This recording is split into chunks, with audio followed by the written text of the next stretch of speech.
ನಮಸ್ಕಾರ. ನನ್ನ ಹೆಸರು ಶ್ರೀನಿವಾಸ್ ಅಂತ. ಶ್ರೀನಿವಾಸ ಮದೆನಹಳ್ಳಿ.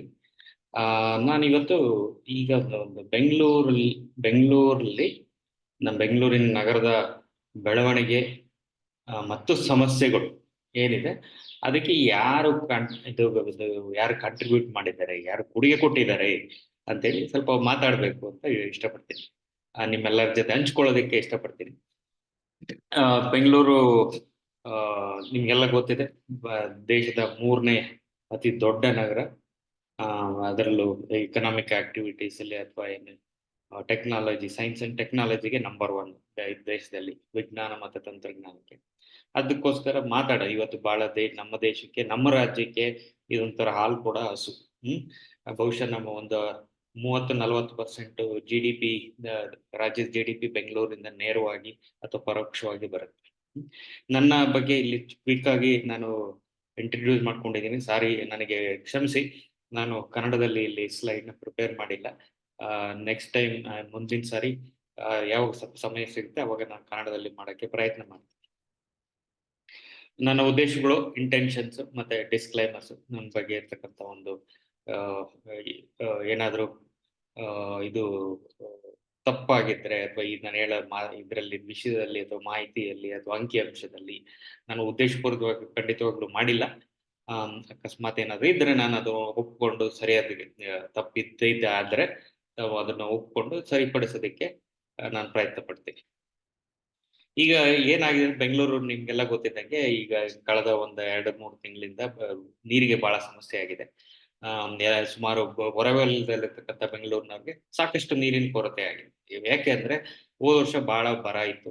ಮೋಸ್ಟ್ ಒಂದು ನಾರ್ಮಲಿ ಕಂಪೇರ್ ಮಾಡಿ ಒಂದು 50% ಅಷ್ಟೇ ಮಳೆ ಬಂದಿರಬಹುದು. ಅದರಿಂದ ಏನಾಗಿದೆ, ಬೋರ್ಗಳೆಲ್ಲ ನಿಂತೋಗಿದೆ, ಕೆರೆಗಳೆಲ್ಲ ಖಾಲಿ ಆಗಿದೆ. ಅದರಿಂದ ಸಾಕಷ್ಟು ಜನಕ್ಕೆ ನಾನು ವಾಸ ಇರತಕ್ಕಂಥ ಏನು ಹೊರವಲಯದಲ್ಲೂ ಕೂಡ ಸಮಸ್ಯೆ ಆಗಿದೆ. ಇದಕ್ಕೆ ನಾವೆಲ್ಲರೂ ಕಾರಣ ಒಂದು ಮಟ್ಟಕ್ಕೆ.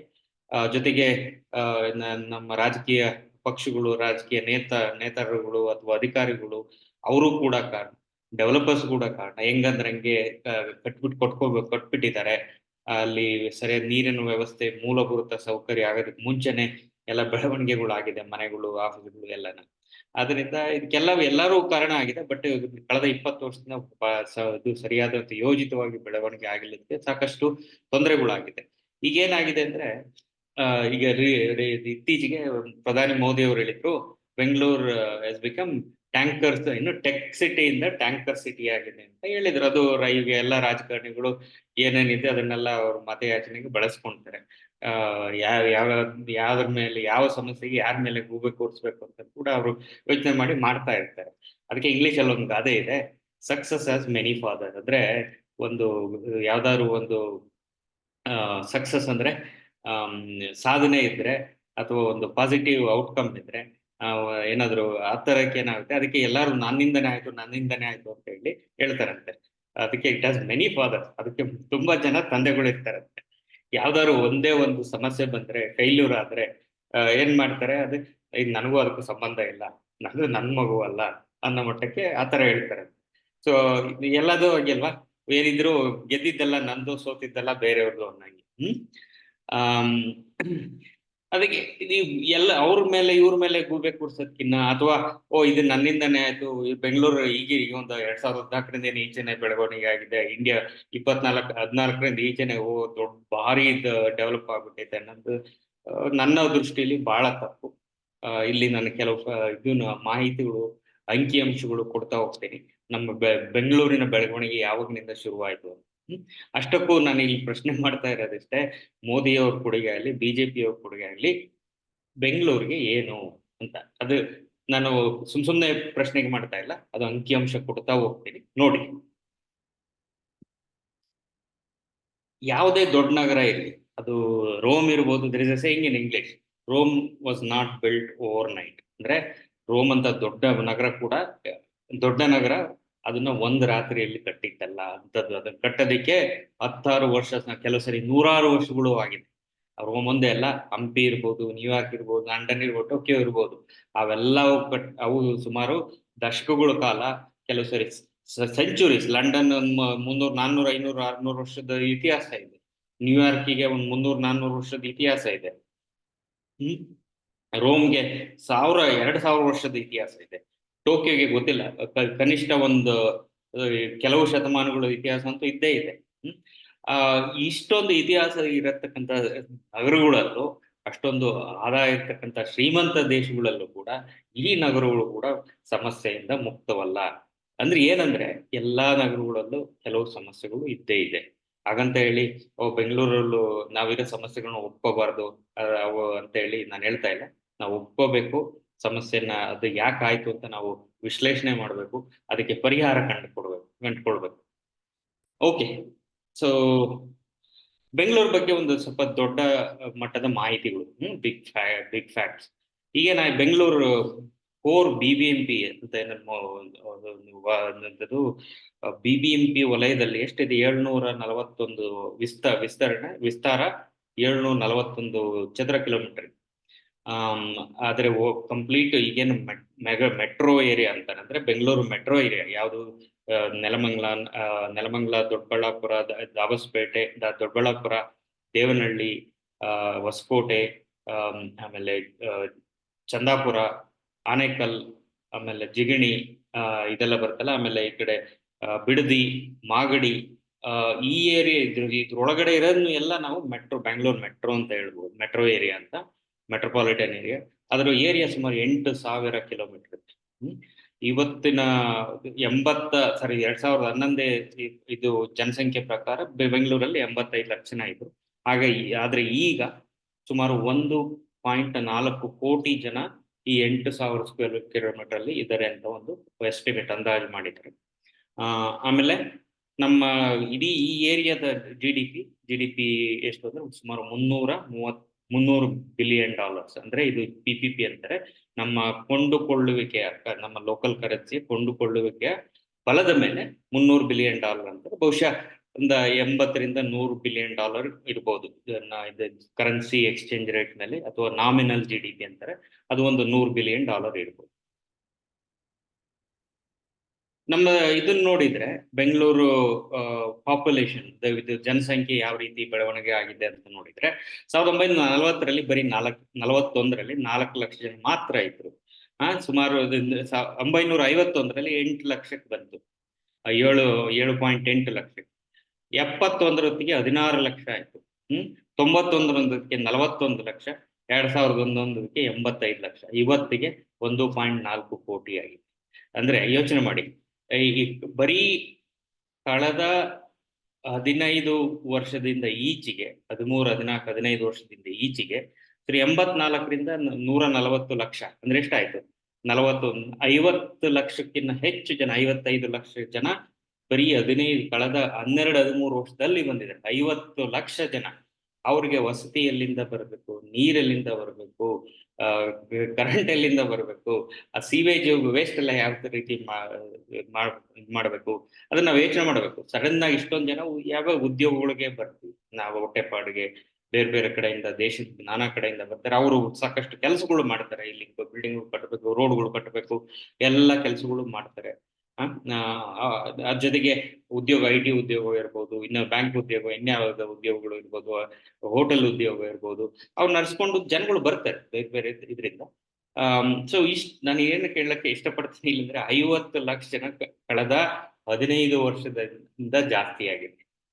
ಅಷ್ಟು ಜನಕ್ಕೆ ಇಲ್ಲಿ ಉಳ್ಕೊಳಕ್ ವ್ಯವಸ್ಥೆ ಇದೆಯಲ್ಲ ಅನ್ನೋದೇ ಒಂದು ಆಶ್ಚರ್ಯ. ಬಹುಶಃ ಒಂದು 10%, ಅಟ್ಲೀಸ್ಟ್ ಒಂದು 5% ಅಲ್ಲಿ ಇಲ್ಲಿ ಸಣ್ಣ ಪುಟ್ಟ ಮನೆಗಳು, ಫುಟ್ಪಾತ್ಗಳೆಲ್ಲ ಇದ್ರೂ ಇರಬಹುದು. ಬಹಳ ದುಃಖಕರ ವಿಷಯ, ಬಟ್ ದಟ್ಸ್ ರಿಯಾಲಿಟಿ, ವಾಸ್ತವತೆ. ಏನ್ ಮಾಡಕ್ಕಾಗೋದಿಲ್ಲ. ಅದಕ್ಕೆ ನಾವು ನಿಧಾನಕ್ಕೆ ಸರಿ ಮಾಡಬೇಕಾಗುತ್ತೆ. ಅದೇ ರೀತಿ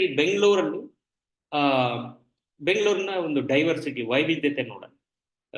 ಇನ್ನು ಧಾರ್ಮಿಕತೆ ವೈವಿಧ್ಯತೆ ಅಥವಾ ಮತಗಳ ವೈವಿಧ್ಯತೆ ನೋಡಿದ್ರೆ, ಹಿಂದೂ ಸುಮಾರು 78%, 79% ಹಿಂದೂಗಳಿದೆ ಅಂತ ಹೇಳ್ತಾರೆ. 2011ನೇ ಜನಸಂಖ್ಯಾ ಜನಗಣತಿ ಆಧಾರದ ಮೇಲೆ, ಸೆನ್ಸಸ್ ಮೇಲೆ. ಇಸ್ಲಾಂ ಸುಮಾರು 14% ಇದೆ, ಕ್ರಿಸ್ಟಿಯಾನಿಟಿ ಒಂದು 6% ಇದೆ. ಅದೇ ರೀತಿ ಇದು ಎಂಥದ್ದು ಮತಗಳ ಇದೇನಾಯ್ತು, ವೈವಿಧ್ಯತೆ ಆಯ್ತು. ಅದೇ ರೀತಿ ಭಾಷಾ ವೈವಿಧ್ಯತೆನೂ ಇದೆ. ಇಲ್ಲಿ ಕನ್ನಡ ಮಾತಾಡೋರು ಒಂದು ಸುಮಾರು 40-42% ಇದ್ದಾರೆ.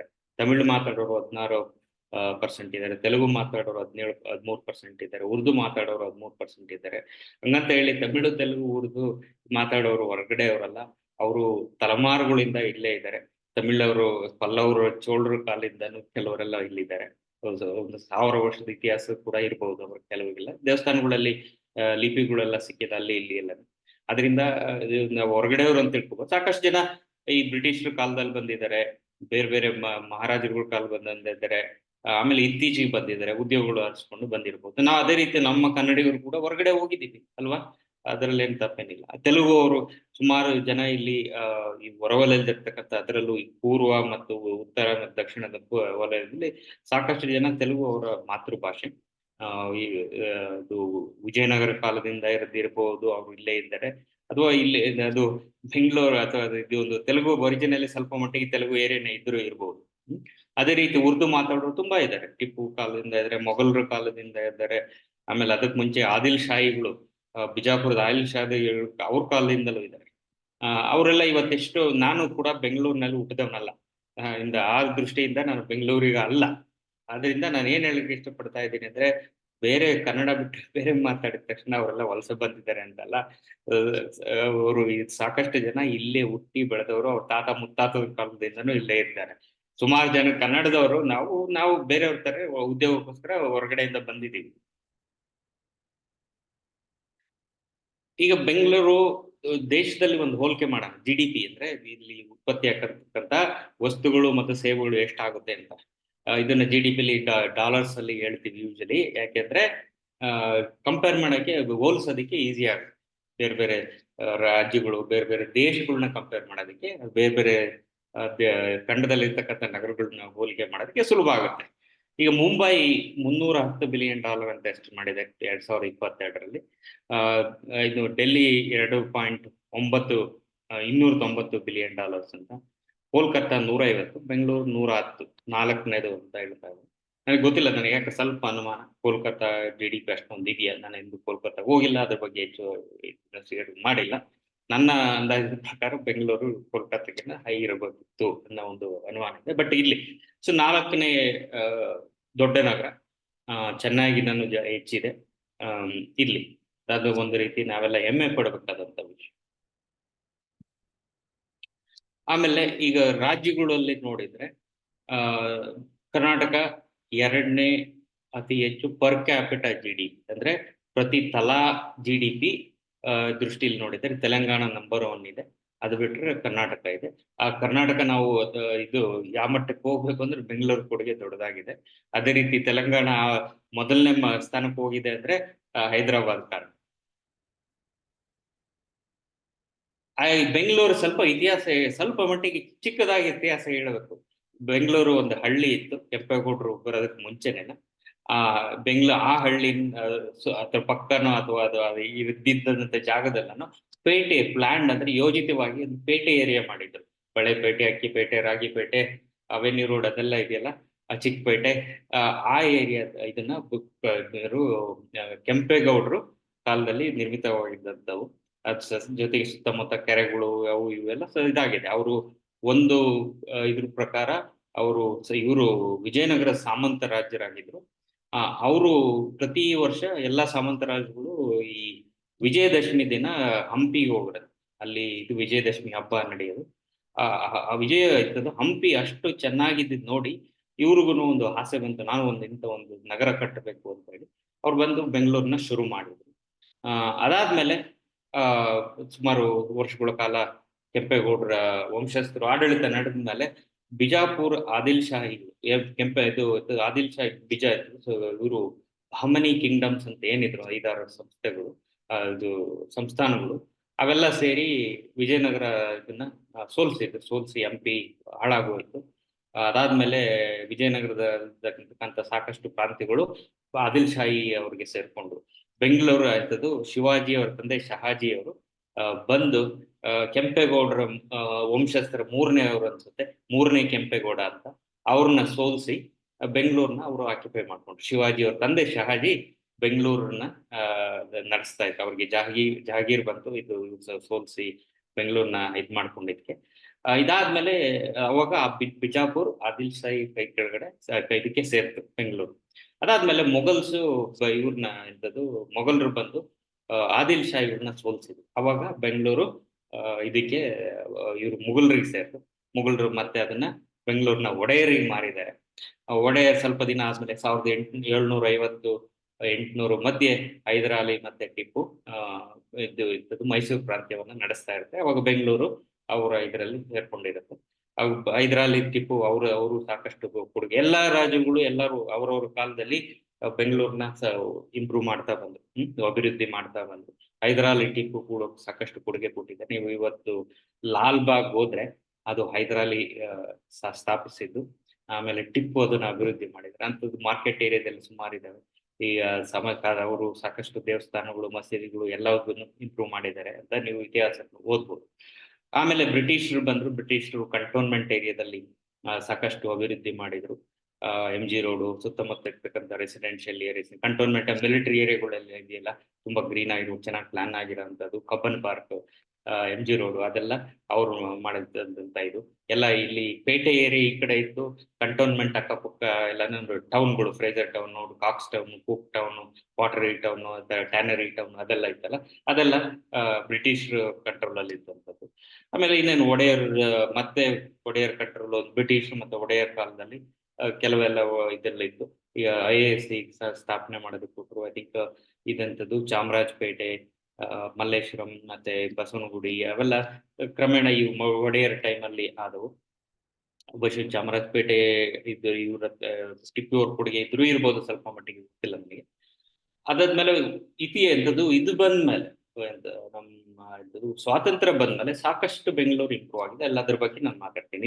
ಇನ್ಫ್ಯಾಕ್ಟ್ ಈ ಒಂದು ಮಾತಿನ ಉದ್ದೇಶ ಸ್ವಾತಂತ್ರ್ಯ ಬಂದ್ಮೇಲೆ ಎಷ್ಟು ಬದಲಾಗಿದೆ ಬೆಂಗಳೂರು ಪಾಸಿಟಿವ್ ಅಂದ್ರೆ ಅಭಿವೃದ್ಧಿ ಆಗಿದೆ ಅನ್ನೋದ್ರ ಬಗ್ಗೆ. ಇಷ್ಟೆಲ್ಲ ಆಗಿದೆ ಸುಮಾರು 400-500 ವರ್ಷಗಳ ಇತಿಹಾಸ. ಅಂದ್ರೆ ಲ್ಯಾಂಡ್ ಏರಿಯಾ, ಅದಕ್ಕೆ ಮುಂಚೆ ಹಳ್ಳಿ ಮುಂಚೆನೂ ಇತ್ತು. 800-1000 ವರ್ಷದಿಂದನೂ ಬೆಂಗಳೂರು ಇತ್ತು ಅಂತ ಸಾಕಷ್ಟು ಇದು ಸಿಗುತ್ತೆ. ಇಂಥದ್ದು ಮಾಹಿತಿಗಳು, ಶಿಲಾಶಾಸನಗಳು, ಪತ್ರಗಳೆಲ್ಲ ಇದೆ. ಆಯ್ತು, ಅದನ್ನೆಲ್ಲ ಆಮೇಲೆ ಇನ್ನೊಂದ್ಸರಿ ನೋಡೋಣ. ಈಗ ಇದು ಬೆಂಗಳೂರು ಪ್ರಪಂಚದಲ್ಲಿ ಇವತ್ತು ಒಂದು ರೆಕಗ್ನೈಸ್ಡ್ ಸಿಟಿ. ಒಂದು 100-200 ಸಿಟಿಗಳು ಜನಗಳನ್ನ ಇರ್ತದೋ ಪ್ರಪಂಚದಲ್ಲಿ ಈಸಿಯಾಗಿ ಐಡೆಂಟಿಫೈ ಮಾಡ್ಬೋದು ಅಥವಾ ಗುರುತಿಸ್ಬೋದು ಅನ್ನೋದು ಬೆಂಗಳೂರು ಅದರಲ್ಲಿ ಒಂದು. ನಾನು ಏನಕ್ಕೆ ಇದು ಹೇಳ್ತಾ ಇದ್ದೀನಿ ಅಂದ್ರೆ, ನಮ್ಮ ಜ್ಞಾಪಕ ಶಕ್ತಿ ಕಡಿಮೆ ಆಗಿದೆ, ಅಥವಾ ನಾವು ಜಾಸ್ತಿ ಓದಿದ್ರು ಇಲ್ಲ ಮರಿತೀವಿ, ಇಲ್ಲ ಇದಕ್ಕೆ ಹೋಗೋದಿಲ್ಲ, ವಿಶಾಲವಾಗಿ ಆಳವಾಗಿ ಓದೋದಕ್ಕೆ ಇದು ಮಾಡಿದ್ರೆ. ಆದ್ರೆ ಸ್ವಲ್ಪ ಮಟ್ಟಿಗೆ ಅಂಕಿಅಂಶ ಕೊಟ್ಟು ಕೆಲವು ಸಂಗತಿಗಳನ್ನ ಹೇಳಿ ಸ್ವಲ್ಪ ನಮ್ಮ ನೋಡೋ ದೃಷ್ಟಿನ ವಿಶಾಲ ಮಾಡೋಣ ಅನ್ನೋ ಒಂದು ಉದ್ದೇಶದಿಂದ ಇಲ್ಲಿ ಮಾತಾಡ್ತಾ ಇದ್ದೀನಿ. ನಮ್ಮ ಇವತ್ತಿನ ಇವೆಲ್ಲ ನೋಡೋವೆಲ್ಲ ನ್ಯಾರೋ ಅಂದ್ರೆ ಸಂಕುಚಿತವಾಗಿ ನೋಡ್ತಾ ಬಂದಿದ್ವಿ. ಎಂಥದ್ದು ರಿಲಿಜಿಯಸ್ ಡೈವರ್ಸಿಟಿ ಅಂತಂದ್ರೆ ಮತಗಳ ಒಂದು ವೈವಿಧ್ಯತೆ ಇರ್ಬೋದು, ಭಾಷಾ ವೈವಿಧ್ಯತೆ ಇರ್ಬೋದು, ಅವನ್ನೆಲ್ಲ ಬಹಳ ಸಂಕುಚಿತ ದೃಷ್ಟಿಯಿಂದ ನೋಡ್ತಾ ಹೋಗ್ತಾ ಇದ್ವಿ. ಆಮೇಲೆ ನಮಗೆ ತುಂಬಾ ಇದು ತಾಳ್ಮೆನೇ ಇಲ್ಲ. ಹೇಳ್ತಾರೆ ನಮ್ಗೆ ಎಲ್ಲ ಇಮಿಡಿಯೇಟ್ ಆಗಿ ಬ್ಯಾಂಗ್ಳೂರು, ನ್ಯೂಯಾರ್ಕ್ ಆಗ್ಬೇಕು, ಸ್ಯಾನ್ ಫ್ರಾನ್ಸಿಸ್ಕೋ ಆಗ್ಬೇಕು, ಆ ತರ ಮಟ್ಟಕ್ಕೆ ಈಗ ಆಗಿದೆ. ಕೆಲವು ವಿಷಯದಲ್ಲಿ ಆಗಿದೆ, ಇನ್ನು ಕೆಲವು ವಿಷಯದಲ್ಲಿ ಆಗಬೇಕು. ಆಮೇಲೆ ಕೆಲವು ವಿಷಯದಲ್ಲಿ ಫೇಲ್ ಆಗಿದೆ, ಯಾವತ್ತೂ ಆಗದೇ ಇಲ್ಲ ಅನ್ನೋ ಮಟ್ಟಕ್ಕೂ ಕೆಲವು ಏರಿಯಾದಲ್ಲಿ ಇದೆ. ಇರ್ಲಿ, ಅದ್ರ ಬಗ್ಗೆ ಮಾತಾಡೋಣ. ಆಮೇಲೆ ಕೆಲವುದು ಗೊತ್ತೇ ಇಲ್ಲ, ಜ್ಞಾನ ಇದೆ. ನಮ್ಮ ಹೇಳಿದ್ದೀನಿ ಫ್ಯಾಕ್ಟ್ಸ್ಗಳು, ಎಷ್ಟು ಏರಿಯಾ ಇದೆ, ಎಷ್ಟು ಜನಸಂಖ್ಯೆ ಇದೆ, ಯಾವ್ಯಾವ ಡೈವರ್ಸಿಟಿ ಇದೆ, ಅದರ ಬಗ್ಗೆ ನಾವು ಸುಮಾರು ಜನಕ್ಕೆ ಒಂದು ಇದೇ ಇಲ್ಲ, ತಿಳ್ಕೋಬೇಕು ಅನ್ನೋದು. ವಿಕಿಪೀಡಿಯಾ ಇದೆ, ಓದಿ. ದುರದೃಷ್ಟವಶಾತ್ ಇನ್ನೂ ಬರೀ ಈಗ ಇದರಲ್ಲಿ ಇಂಗ್ಲಿಷ್ ಎಲ್ಲ ಇದೆ. ಕ್ರಮೇಣ ಅವೆಲ್ಲ ಕನ್ನಡದಲ್ಲೂ ಬರೋದಕ್ಕೆ ಸಾಧ್ಯ ಆಗುತ್ತೆ, ಟ್ರಾನ್ಸ್ಲೇಟ್ ಮಾಡ್ತಾ ಹೋದ್ರೆ. ಆಮೇಲೆ ಒಂದು ರೀತಿ ನಾವೊಂದಿಷ್ಟು ಬೇರೆಯವ್ರನ್ನ ಸಿಂಪಥೆಟಿಕ್ ಅಂದ್ರೆ ಒಂದು ಅದಕ್ಕೆ ಕನಿಕರ ಅಂತಲ್ಲ, ಅವರ ಇದರಲ್ಲಿ ನಿಂತ್ಕೊಂಡು ನಾವು ಯೋಚನೆ ಮಾಡೋದಕ್ಕೆ ಹೋಗಲ್ಲ. ಯಾವುದೇ ಸಂಸ್ಥೆ ಇರ್ಬೋದು, ಅಥವಾ ಅಧಿಕಾರಿಗಳು ಇರ್ಬೋದು, ರಾಜಕಾರಣಿಗಳಿರ್ಬೋದು, ಅಥವಾ ಖಾಸಗಿ ಕಂಪನಿಗಳು ಇದಿರ್ಬೋದು, ಅವರ ದೃಷ್ಟಿಯಲ್ಲೂ ನಾವು ಅವರ ಜಾಗದಲ್ಲಿ ನಿಂತು ನೋಡಿ ಒಂದಿಷ್ಟು ಅರ್ಥ ಮಾಡ್ಕೊಳ್ಬೇಕಾಗುತ್ತೆ. ಅದಕ್ಕೆ ನಾನು ಇದನ್ನ ವಿಡಿಯೋ ಮಾಡಿರೋದು. ಈಗ ನಮ್ಮ ಇದು ಇದನ್ನ ಹೇಳಿದ್ನಲ್ಲ, ಬೆಂಗಳೂರು ನಗರ ಸುಮಾರು 1.4 ಕೋಟಿ ಜನಸಂಖ್ಯೆ ಇದೆ. ಕೋರ್ BBMP ಏರಿಯಾದಲ್ಲೇ ಬಹುಶಃ 1 ಕೋಟಿ ಇರ್ಬೋದು ಜನಸಂಖ್ಯೆ. ಇನ್ನು ಪೆರಿಫೆರಿ ಸುತ್ತಮುತ್ತ ಇದ್ರೆಲ್ಲ ಒಂದು 40 ಲಕ್ಷ ಜನ ಇರ್ಬೋದು. 1 ಕೋಟಿ ಅಂದ್ರೆ ಎಷ್ಟಾಗುತ್ತೆ ಅಂದ್ರೆ, ಸ್ವೀಡನ್ ಅಂತ ಒಂದು ದೇಶ ಇದೆ, ಅದ್ರ ಪಾಪ್ಯುಲೇಷನ್ 1 ಕೋಟಿ. ಅವರು 1000 ವರ್ಷದಿಂದನೂ ಇದೆ. ಆ ದೇಶ ದೊಡ್ಡ ದೇಶ. ಬಹುಶಃ ಕರ್ನಾಟಕದ ಗೊತ್ತಿಲ್ಲ, ಒಂದು ಕರ್ನಾಟಕ ಇರ್ಬೋದು, ಕರ್ನಾಟಕದ ಅರ್ಧ ಇರ್ಬೋದು, ಮರ್ತಿದ್ದೀನಿ ನಾನು. ಡೆನ್ಮಾರ್ಕ್, ಅದು ಇವೆಲ್ಲ ದೊಡ್ಡ ದೊಡ್ಡ ದೇಶಗಳು. ನಾರ್ವೆ, ಫಿನ್ಲ್ಯಾಂಡ್, ಅವುಗಳ ಜನಸಂಖ್ಯೆ 1 ಕೋಟಿಗಿನ ಕಡಿಮೆ ಇದೆ. ಅವರು ಎಷ್ಟು ವರ್ಷದಿಂದ ಅವರೆಲ್ಲ ಪ್ಲಾನ್ ಮಾಡ್ಕೊಂಡು ಮಾಡಿದ ಅಭಿವೃದ್ಧಿಯಾಗಿ ಮುಂದಿದ್ದಾರಲ್ಲ. ನಾವು 1 ಕೋಟಿ ಜನ ಸುಮಾರು ಇವತ್ತು ಕಳೆದ 25 ವರ್ಷದಲ್ಲಿ 1 ಕೋಟಿ ಜನ ಬೆಂಗಳೂರಿಗೆ ಬಂದಿದ್ದಾರೆ. ಅವ್ರಿಗೆಲ್ಲ ವ್ಯವಸ್ಥೆ ಆಗ್ಬೇಕಲ್ವ. 25 ವರ್ಷದಲ್ಲಿ ಏನೇನ್ ಮಾಡೋದಕ್ಕೆ ಸಾಧ್ಯ? ನಮ್ಗೆ ಸಂಪನ್ಮೂಲಗಳು ಬೇಕು, ಟೈಮ್ ಬೇಕಲ್ಲ ಎಷ್ಟೇ ಇದ್ರು. ಸೊ ಅದನ್ನೆಲ್ಲ ನಾವು ಸ್ವಲ್ಪ ಯೋಚನೆ ಮಾಡಿದ್ರೆ ನಮ್ಮ ಒಂದು ತಾಳ್ಮೆ ಜಾಸ್ತಿ ಆಗುತ್ತೆ, ಹೆಚ್ಚಾಗುತ್ತೆ ಅನ್ನೋದು ನನ್ನ ದೃಷ್ಟಿ. ಅದ್ರ ಜೊತೆಗೆ ಇಂಥ ಒಂದು ವೇಗವಾಗಿ ಬೆಳೆದಂತ ಸಮಯದಲ್ಲಿ ನಾವು ಪ್ಲಾನಿಂಗ್ ಅಲ್ಲಿ ಕಂಪ್ಲೀಟ್ ಆಗಿ ಫೇಲ್ ಆಗಿದೆ. 2000ಕ್ಕೆ ಮುಂಚೆ ಮಾಸ್ಟರ್ ಡೆವಲಪ್ಮೆಂಟ್ ಪ್ಲಾನ್ ಅಥವಾ ಕಾಂಪ್ರಿಹೆನ್ಸಿವ್ ಡೆವಲಪ್ಮೆಂಟ್ CDP MDP ಇದೆಲ್ಲ ಮಾಡ್ತಾ ಇದ್ರು. ಸಾಕಷ್ಟು ಮಟ್ಟಿಗೆ ಅದಕ್ಕೆ ಕಂಪ್ಲೈ ಮಾಡ್ತಾ ಇದ್ರು. ಅಂದ್ರೆ ಅದ್ರ ಪ್ರಕಾರನೇ ಎಲ್ಲ ಇದಾಗೋದು. ಒಂದು 5-10-20% ಆಗ್ಬೋದು. ಈಗೇನಾಗಿದೆ, ಅವು ಯಾವ CDP MDP ಎಲ್ಲ ಒಂದ್ ಕಡೆ ಮಾಡಿ ಮೂಲೆಗೆ ಬಿಸಾಕ್ತಾರೆ. ಇವತ್ತು ವೆಬ್ಸೈಟ್ಗಳಲ್ಲೂ ಕೂಡ ಸಿಗೋದಿಲ್ಲ. BDA ಅಥವಾ BBMP ಅಥವಾ BMRD ವೆಬ್ಸೈಟ್ಗಳಲ್ಲೂ ಆ CDP ಅವು ಸಿಗೋದೇ ಇಲ್ಲ. ಅದು ನೀವು ದಯವಿಟ್ಟು ತುಮಕೂರು ಟೂಡಾ ಅಂತ ಇದೆ, ತುಮಕೂರು ಅರ್ಬನ್ ಡೆವಲಪ್ಮೆಂಟ್ ಅಥಾರಿಟಿ, ಅಲ್ಲಿ ಹೋಗಿ ದೇ ಹ್ಯಾವ್ ಅಪ್ಲೋಡೆಡ್ CDP. ನಾನು ಎಲ್ಲಾ ಈ ಕರ್ನಾಟಕ ಎಲ್ಲ ಅರ್ಬನ್ ಡೆವಲಪ್ಮೆಂಟ್ ಡಿಪಾರ್ಟ್ಮೆಂಟ್ ಏನಿದೆ ಆ ಒಂದು ಇದನ್ನ ಉದಾಹರಣೆ ತಗೊಂಡು ದಯವಿಟ್ಟು ಈ ಮಾಸ್ಟರ್ ಪ್ಲಾನ್ ಅಪ್ಲೋಡ್ ಮಾಡಿದ್ರೆ ಸ್ವಲ್ಪ ಮಟ್ಟಿಗೆ ಜನಗಳಿಗೂ ಅರಿವು ಬರುತ್ತೆ ಅನ್ನೋದು ನನ್ನ ದೃಷ್ಟಿ. ಓಕೆ, ಸೊ ಬೆಂಗಳೂರು ನಾನು ಹೇಳ್ದಂಗೆ ಸಾಕಷ್ಟು ಇದು ನಮ್ಮ ದೇಶದಲ್ಲಿ ಇದು ಒಂದು ಸೈನ್ಸ್ ಅಂಡ್ ಟೆಕ್ನಾಲಜಿ ಅಥವಾ ವಿಜ್ಞಾನ ಮತ್ತು ತಂತ್ರಜ್ಞಾನದ ಒಂದು ಇದು ಕ್ಯಾಪಿಟಲ್, ಅದಕ್ಕೆ ರಾಜಧಾನಿ ಇದ್ದಂಗೆ. Society capital of science and technology for the country. ಜೊತೆಗೆ ಇದು ಸುಮಾರು ಪಬ್ಲಿಕ್ ಸೆಕ್ಟರ್ ಕಂಪನೀಸ್ ಏನಿದ್ವು, ಸ್ಪೇಸ್ ಅಂದ್ರೆ ಅಂತರಿಕ್ಷ ಸಂಸ್ಥೆ ಅಂತರಿಕ್ಷ ಸಂಶೋಧನಾ ಸಂಸ್ಥೆಗಳು, ಆಮೇಲೆ ಡಿಫೆನ್ಸ್ ಏನು ರಿಲೇಟೆಡ್ ಇತ್ತು, ಆಮೇಲೆ ಇದು ವಿಮಾನಗಳು ಬಗ್ಗೆ, ಮತ್ತೆ ಎಲೆಕ್ಟ್ರಾನಿಕ್ ಇಂಡಸ್ಟ್ರಿಗಳ ಬಗ್ಗೆ, ಟೆಲಿಕಾಂ, ಕಂಪ್ಯೂಟರ್ ಇದ್ರ ಬಗ್ಗೆ ಸಾಕಷ್ಟು ಪಬ್ಲಿಕ್ ಸೆಕ್ಟರ್ ಕಂಪನಿಗಳು ಇದಾವೆ. ಸುಮಾರು 50ರಿಂದ ಈಚೆಗೆ 1950ರಿಂದ ಈಚೆಗೆ ಸಾಕಷ್ಟು ಈ ಸಂಸ್ಥೆಗಳು ಇದ್ರ ಬಗ್ಗೆ ಮಾತಾಡ್ತೀವಿ. ಆಮೇಲೆ ಇದು ಇವಾಗ IT ಕ್ಯಾಪಿಟಲ್ ಆಗಿದೆ, ಜೊತೆಗೆ tech science and technology capital ಆಗಿದೆ. ಆಮೇಲೆ ಸ್ಟಾರ್ಟ್ಅಪ್ ಕ್ಯಾಪಿಟಲ್ ಕೂಡ ಆಗಿದೆ. ಇವಾಗ ಪ್ರಪಂಚದಲ್ಲಿ ಇಂಡಿಯಾ 3ನೇ ಸ್ಥಾನದಲ್ಲೇ ಸ್ಟಾರ್ಟ್ಅಪ್, ಮೇಜರ್ ಸ್ಟಾರ್ಟ್ಅಪ್ ಇದರಲ್ಲಿ. ಯೂನಿಕಾರ್ನ್ಸ್ ಅಂದ್ರೆ ಒಂದು ಕಂಪನಿ ಶುರುವಾಗಿ, ಸ್ಟಾರ್ಟ್ಅಪ್ ಕಂಪನಿ ಶುರುವಾಗಿ ಅದರ ವ್ಯಾಲ್ಯೂ ಅಥವಾ ಅದರ ಮೌಲ್ಯ $1 ಬಿಲಿಯನ್ ಹೆಚ್ಚಾದ್ರೆ ಅದು ಯೂನಿಕಾರ್ನ್ ಅಂತಾರೆ. ಅಂಥದ್ದು ಭಾರತದಲ್ಲಿ 100ಕ್ಕಿಂತ ಹೆಚ್ಚಾಗಿದ್ದಾವೆ. ಬಹುಶಃ ಕಳೆದ 15-20 ವರ್ಷದಿಂದ ಇಂಥ ಒಂದು ಸ್ಟಾರ್ಟ್ಅಪ್ಗಳು ಜಾಸ್ತಿ ಆಗಿದೆ. 10 ವರ್ಷದಿಂದ ಅಲ್ಲ, 15-20 ವರ್ಷದಿಂದನೇ ಶುರುವಾಗಿದೆ. ಈಗ ಒಂದು 10 ವರ್ಷದಿಂದ ಸ್ಪೀಡ್ ಜಾಸ್ತಿ ಆಗಿದೆ ಅಷ್ಟೇನಾ. ಅದರಲ್ಲಿ ಬೆಂಗಳೂರಲ್ಲಿನ ಹೈಯೆಸ್ಟ್ ಇಂಡಿಯಾದಲ್ಲಿ ಇರೋದಂಥದ್ದು. ಬಹುಶಃ 15ರಿಂದ 20-25 ಯೂನಿಕಾರ್ನ್ಸ್ ಬೆಂಗಳೂರಲ್ಲಿ ಇದೆ. ಇಷ್ಟೆಲ್ಲ ಇದ್ರೂ ಸಾಧನೆ ಆಗಿದ್ರೆ ಬೆಂಗಳೂರು ಸಾಕಷ್ಟು ಸಮಸ್ಯೆಗಳಿದೆ. ನಾನು ಹೇಳಿದ್ನಲ್ಲ, ಟ್ರಾನ್ಸ್ಪೋರ್ಟೇಷನ್, ಟ್ರಾಫಿಕ್ ಎಲ್ಲರಿಗೂ ಸಮಸ್ಯೆ ಗೊತ್ತಲ್ಲ. 15 ಗಂಟೆಗೆ 15-20 ಕಿಲೋಮೀಟರ್ ವೇಗದಲ್ಲಿ ಹೋದ್ರೆ ಹೆಚ್ಚು, ಒಂದು 15 ಕಿಲೋಮೀಟರ್ ಹೋಗೋದನ್ನು 1 ಗಂಟೆ ಆಗ್ಬೋದು.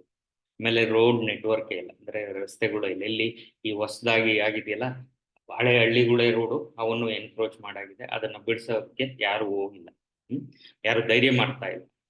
ಪೊಲಿಟಿಕಲ್ ಲೀಡರ್ಶಿಪ್ ಅಡ್ಮಿನಿಸ್ಟ್ರೇಟಿವ್ ಅದೇನಾಗಿದೆ ಅಂದ್ರೆ, ಯಾವಾಗ ಇದು ಎನ್ಕ್ರೋಚ್ಮೆಂಟ್ ಬಿಡಿಸ್ತಾ ಇಲ್ಲ, ಇನ್ನು ಹೊಸದಾಗ ಅವರು ಬಿಡಿಸಿಲ್ಲ, ನಾವು ಕಟ್ಕೋಬಹುದು ಅಂತ ಹೇಳ ಇನ್ನು ಎನ್ಕ್ರೋಚ್ಮೆಂಟ್ ಜಾಸ್ತಿ ಆಗಿದೆ. ಅದಕ್ಕೆ ಪ್ಲಾನ್ಡ್ ಆಗಿ ಹೊಸದಾಗಿ ರೋಡ್ಗಳು ಬಹಳ ಕಡಿಮೆ ಇದ್ದು ಹಾಗೇ ಇಲ್ಲ. ಆಮೇಲೆ ಈ ಎಲ್ಲ ಏನು ಸ್ವಲ್ಪ ಡೆವಲಪ್ಮೆಂಟ್ ಅಭಿವೃದ್ಧಿ ಅಂತ ಏನು ಎಲ್ಲ ದೊಡ್ಡ ದೊಡ್ಡ ಹೈ ರೈಸ್ ಬಿಲ್ಡಿಂಗ್ಗಳು, ದೊಡ್ಡ ದೊಡ್ಡ ಅಪಾರ್ಟ್ಮೆಂಟ್ಗಳು, ಕಾಂಪ್ಲೆಕ್ಸ್ಗಳು ಎಲ್ಲ ಬಂದಿದೆ. ಅದಕ್ಕೆ ಈ ಮಾಸ್ಟರ್ ಡೆವಲಪ್ಮೆಂಟ್ ಪ್ರಕಾರ ಅಟ್ಲೀಸ್ಟ್ ರೋಡ್ ನೆಟ್ವರ್ಕ್, ಸೀವೇಜ್ ಅದೆಲ್ಲ ಅಟ್ಲೀಸ್ಟ್ ಅಷ್ಟಕ್ಕಾದ್ರೂ ಪ್ಲಾನ್ ಮಾಡಿ ಅಪ್ರೂವಲ್ ಕೊಡ್ಬೇಕಿತ್ತು. ಅದನ್ನೆಲ್ಲ ಇಗ್ನೋರ್ ಮಾಡಿದ್ದಾರೆ. ಅದು ಯಾವತ್ತೋ ಬರುತ್ತೆ ಅಂತ ಅಪ್ರೂವ್ ಮಾಡಿಕೊಟ್ಟು ಡೆವಲಪ್ ಆಗಿದೆ. ಅದು ಆನ್ ಪೇಪರ್ ಏನು ರೋಡ್ಸ್ ಅವೆಲ್ಲ ಏನು ಬರಲೇ ಇಲ್ಲ, ಬಟ್ ಇವು ಬಿಲ್ಡಿಂಗ್ಗಳು ಆದ್ಮೇಲೆ ಈ ಮೆಟ್ರೋಪಾಲಿಟನ್ ಏರಿಯಾ ಬೇಮಾಡಿ ಅಂತ ಏನಿದೆ ಅದು ಖಂಡಿತವಾಗೂ ಅದು ಪ್ಲಾನು ಯಾರಿಗೂ ಜನಸಾಮಾನ್ಯರಿಗೆ ಸಿಗ್ತಾ ಇಲ್ಲ. ಅದು ಯಾವ ರೀತಿ ಇದೆ ಏನು ಅಂತ, ಅದು ಎಷ್ಟು ಅದಕ್ಕೆ ಬದ್ಧತೆ ಇದೆ ಅದಕ್ಕೆ ಅಂತಾನು ಗೊತ್ತಿಲ್ಲ. ಎನ್ಫೋರ್ಸ್ಮೆಂಟ್ ಎಷ್ಟಿದೆ ಅಥವಾ ಕಂಪ್ಲೈನ್ಸ್ ಎಷ್ಟಿದೆ ಅಂತಾನು ಗೊತ್ತಿಲ್ಲ.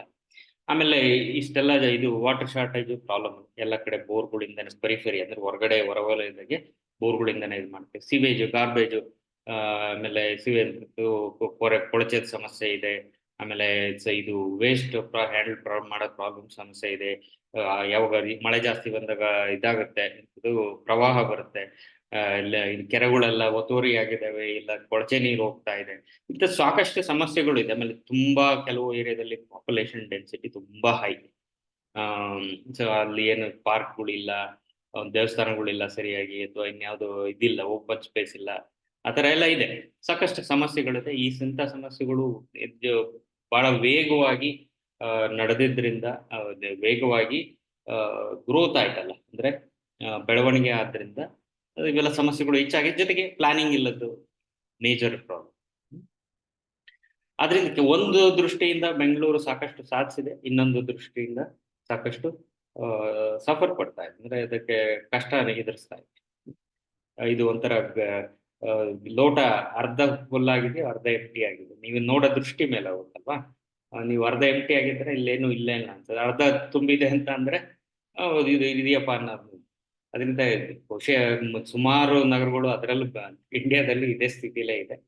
ಬಹುಶಃ ಹೈದರಾಬಾದ್ ಸ್ವಲ್ಪ ಮಟ್ಟಿಗೆ ಡಿಫ್ರೆಂಟ್ ಇರ್ಬೋದು. ಬೆಂಗಳೂರು, ಚೆನ್ನೈ, ಮುಂಬೈ, ಡೆಲ್ಲಿ ಎಲ್ಲ ಇದೆ ಹೆಚ್ಚು ಕಡಿಮೆ. ಒಂದು ಏರಿಯಾದಲ್ಲಿ ಚೆನ್ನಾಗಿದ್ರೆ ಈಗ ಮುಂಬೈ, ಡೆಲ್ಲಿ ಏರಿಯಾದಲ್ಲಿ ಡೆಲ್ಲಿ ತುಂಬಾ ಚೆನ್ನಾಗಿದೆ. ಬೋರ್ಡಲ್ಲಿ ಇದು ನೋಯ್ಡಾ ಚೆನ್ನಾಗಿ ಬಂದಿದೆ. ಅಲ್ಲಿ ಸುಮಾರು ಕಡೆ ಸಿವೇಜ್ಗಳು ಸರಿಯಾಗಿ ಫ್ಲೋ ಆಗಲ್ಲ. ಆಮೇಲೆ ಗುರ್ಗಾಂವ್ ಅರ್ಧ ಪ್ಲ್ಯಾಂಡು ಅರ್ಧ ಪ್ಲ್ಯಾಂಡು.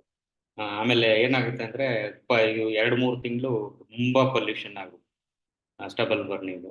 ಆಮೇಲೆ ನೆಮುನಾ ನದಿ ಹೊಲಸು, ನಾವೆಲ್ಲ ಕೊಚ್ಕೋಬಹುದು ಎಂಥದ್ದು ವಿಸ್ಟಾ ಪ್ರಾಜೆಕ್ಟ್ ಹಾಳು ಅಧ್ವಾನ ಅಂತೆಲ್ಲ ಮಾಡಿದ್ದೀವಿ. ಸುಮ್ಮನೆ ಅನಾವಶ್ಯ ಇರ್ಬೋದು. ಬಟ್ ಮೊದಲು ನಮ್ಮ ನದಿ ಶುದ್ಧ ಮಾಡ್ಬೇಕಿತ್ತಾನೆ. ಯಮುನಾ ನದಿ ಅಷ್ಟೊಂದು ಪೂಜೆ ಮಾಡ್ತೀವಿ, ಅದ್ರ ಪಕ್ಕದಲ್ಲೇ ಎಂತೆಂತ ಇದಿದ್ದ. ಆಯ್ತು, ಅದು ಬೇರೆ ಮಾತಾಡೋಣ. ಓಕೆ, ಇದಕ್ಕೆ ಸಾಕಷ್ಟು ಕಾರಣಗಳು ಇದೆ. ಕಳೆದ ಒಂದು 20-25 ವರ್ಷದಲ್ಲಿ ಪೊಲಿಟಿಕಲ್ ಲೀಡರ್ಶಿಪ್ ಏನಿದೆ ಅಂತಂದ್ರೆ ಅವ್ರಿಗೆ ಒಂಥರ ದೂರದೃಷ್ಟಿ, ವಿಶಾಲ ದೃಷ್ಟಿ, ಸಾರ್ವಜನಿಕ ಹಿತದೃಷ್ಟಿಗಳು ಕಡಿಮೆ ಆಗಿದೆ. ಪೊಲಿಟಿಕಲ್ ಲೀಡರ್ಶಿಪ್, ಆಮೇಲೆ ಅಧಿಕಾರಿಗಳಿಗೂ ಅಷ್ಟೇ ಒಂದು ಧೈರ್ಯ ಇಲ್ಲ. ಆಮೇಲೆ ಒಂದು ಯಾವ್ದಾದ್ರು ಒಂದು ಸ್ಟ್ರಿಕ್ಟ್ ಆಗಿ ಆಕ್ಷನ್ ತಗೋಬೇಕು, ಮಾಸ್ಟರ್ ಪ್ಲಾನ್ ಮಾಡಬೇಕು, ಅದನ್ನ ಕಂಪ್ಲೈ ಮಾಡಬೇಕು ಅಂತ ಇಲ್ಲ. ಎಲ್ಲರಿಗೂ ಅವ್ರವ್ರದ್ದೇ ಸ್ವಾರ್ಥ ಜಾಸ್ತಿ ಆಗಿದೆ. ಅದು ನಮ್ಮೊಳಗಾಗಿದೆ, ಸಾರ್ವಜನಿಕರ ಒಳಗಾಗಿದೆ. ನಾವು ಇನ್ವಾಲ್ವ್ ಆಗೋದೇ ಇಲ್ಲ ಪ್ಲಾನಿಂಗ್ ಅಲ್ಲಿ. ಏನಾದ್ರು ಪ್ರೊಟೆಸ್ಟ್ ಮಾಡೋದು, ಇಲ್ಲ ಪಾರ್ಟಿಸಿಪೇಟ್ ಮಾಡೋದು ಅಥವಾ ಏನು ಇಲ್ವೇ ಇಲ್ಲ. ಅದು ಕಡಿಮೆ ಆಗಿದೆ. ಆಮೇಲೆ ನಾವೊಂದು ಬೆಂಗಳೂರು ಒಂದು ಇದಾಗ್ಬೇಕಪ್ಪ ಅನ್ನೋ ಒಂದು ಹೆಮ್ಮೆ ಅಥವಾ ಕಡಿಮೆ ಆಗಿದೆ. ಯಾವ ಮಾಡ್ತಾರೆ ಮಾಡಬೇಕು ಅನ್ನೋ ಮಟ್ಟಕ್ಕೆ ವ್ಯವಸ್ಥೆ ಹೋಗಿದೆ. ಈಗ ಈ ಎಲ್ಲರೂ ನೀರಿನ ಸಮಸ್ಯೆ, ಕುಡಿಯ ನೀರಿಂದು ಸಮಸ್ಯೆ ಹೇಳ್ತಾ ಇದ್ವಿ. 1.5 ವರ್ಷದಿಂದ 2022ರಲ್ಲಿ ದೊಡ್ಡ ಪ್ರವಾಹ ಆಯ್ತು ಬೆಂಗಳೂರಲ್ಲಿ. ಆ ಟೈಮಲ್ಲಿ ಇಡೀ ಒಂದು ಈ ಪೂರ್ವ ಬೆಂಗಳೂರು ಏನಿತ್ತು, ದಕ್ಷಿಣ ಬೆಂಗಳೂರು, ಸುಮಾರು ಒಂದು 3ನೇ 1 ಭಾಗ ಬೆಂಗಳೂರು ಬಹುಶಃ ನೀರಲ್ಲಿ ಸುಮಾರು ಮುಳುಗಿತ್ತು. ಅಂತ ಟೈಮಲ್ಲಿ ಸೆಂಟ್ರಲ್ಲಿ ಬಿಜೆಪಿ ಇತ್ತು, ಇದರಲ್ಲಿ ನಮ್ಮ ರಾಜ್ಯದಲ್ಲೂ ಬಿಜೆಪಿ ಇತ್ತು. ಅದು ಒಂಥರ ಡಬಲ್ ಎಂಜಿನ್ ಸರ್ಕಾರ ಅಂತ ಹೇಳ್ತಾ ಇದಲ್ಲ, ಅವಾಗ ಯಾಕೆ ಅವ್ರನ್ನ ಅದನ್ನ ಫೇಲ್ಯೂರ್ನ ಒಪ್ಕೊಳಕ್ಕಾಗಲಿಲ್ಲ ಅಂತೇಳಿ? ಫ್ಲಡ್ ಆಗಿದ್ದು, ಪ್ರವಾಹ ಬಂದಿದ್ದು ಅವ್ರ ಇದಕ್ಕೆ ಅಂತಲ್ಲ, ಓವರ್ ಆಲ್ ಫೇಲ್ಯೂರ್ ಆಗಿದೆ. ಅವರು ಆಗ್ಲೇ ಒಂದು 7-8 ವರ್ಷ ಆಗ್ಲೇ ಬಿಜೆಪಿನೂ ಅಧಿಕಾರ ನಡೆಸಿತ್ತು ಈ ಪ್ರವಾಹ ಬಂದಾಗ.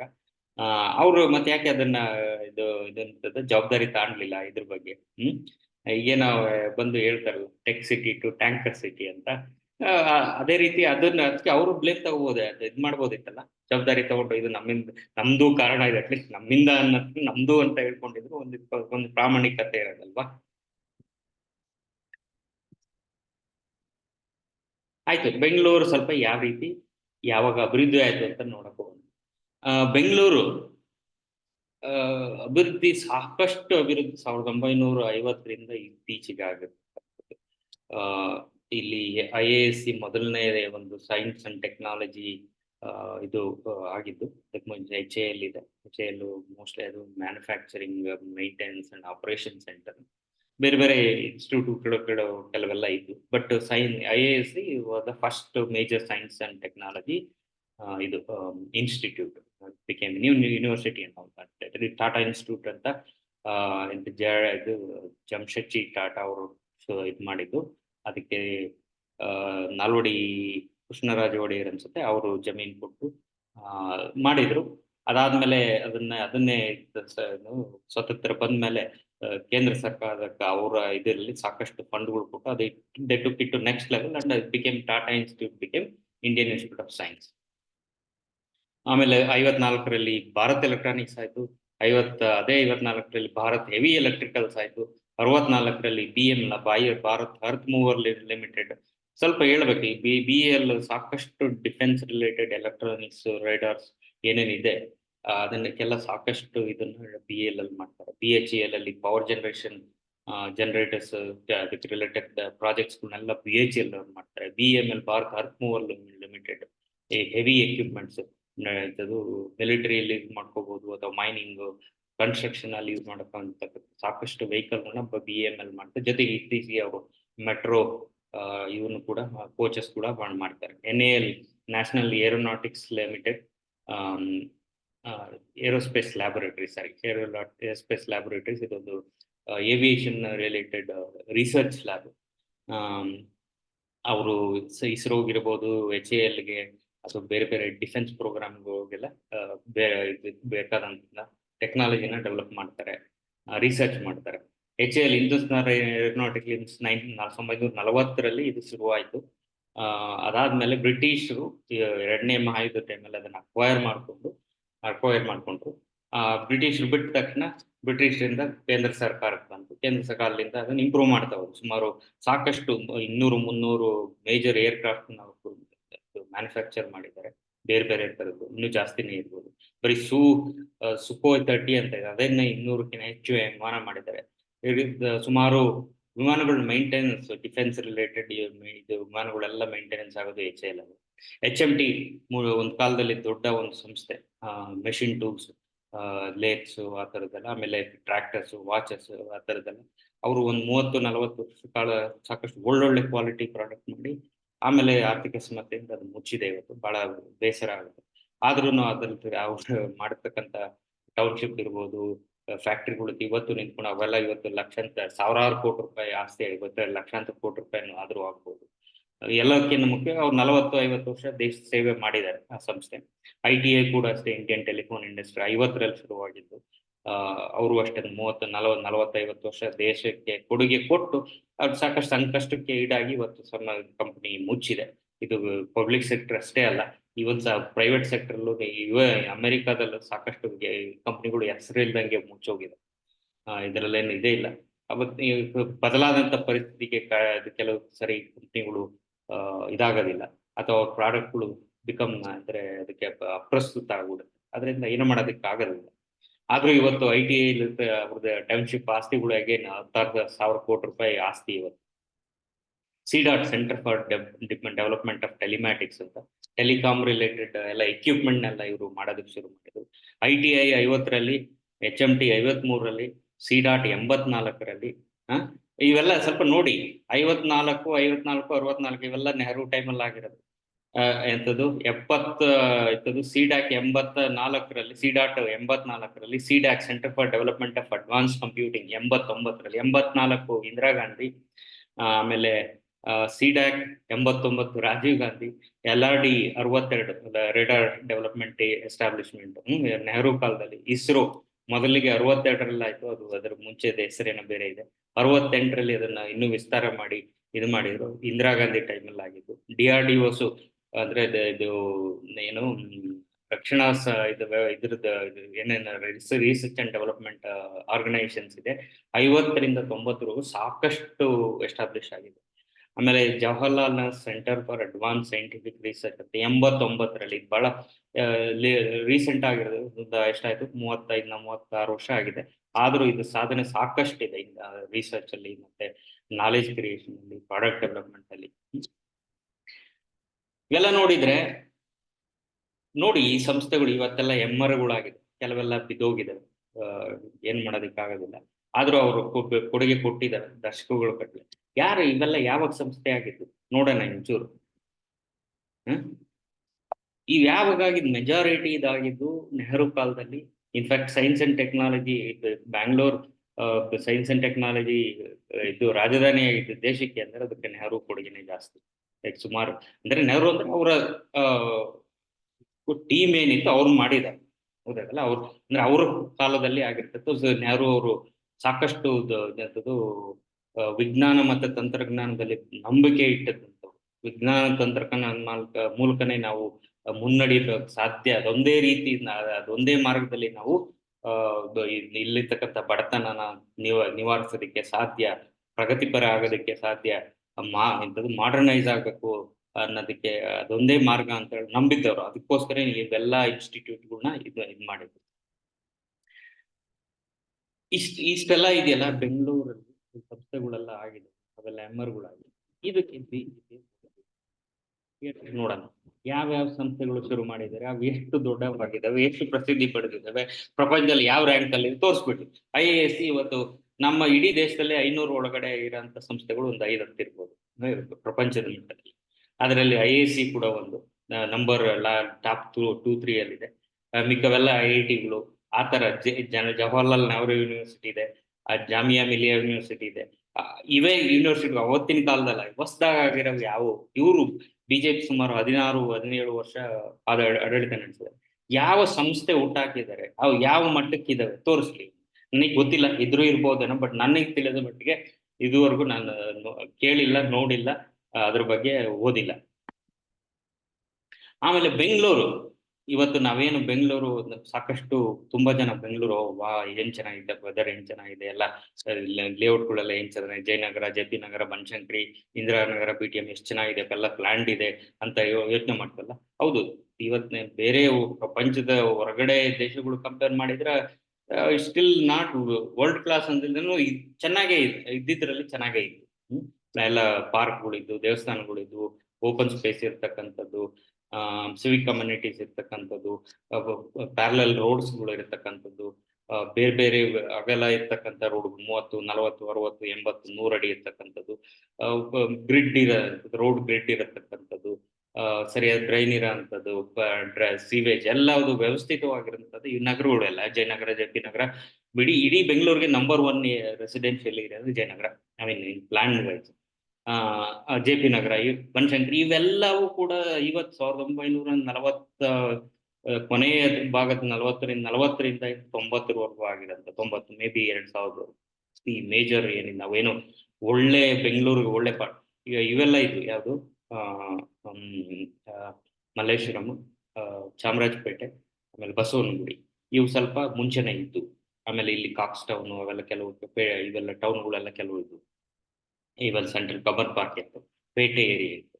ಬಿಟ್ರೆ ಮಿಕ್ಕಿದ್ದೆಲ್ಲ ಹೊರಗಡೆ ಏನ್ ಬಂದಿದೆ ಪ್ಲಾಂಡ್, ಅದು 50ರ ದಶಕದಿಂದ 90ರ ದಶಕವರೆಗೂ ಆಗಿರೋದು.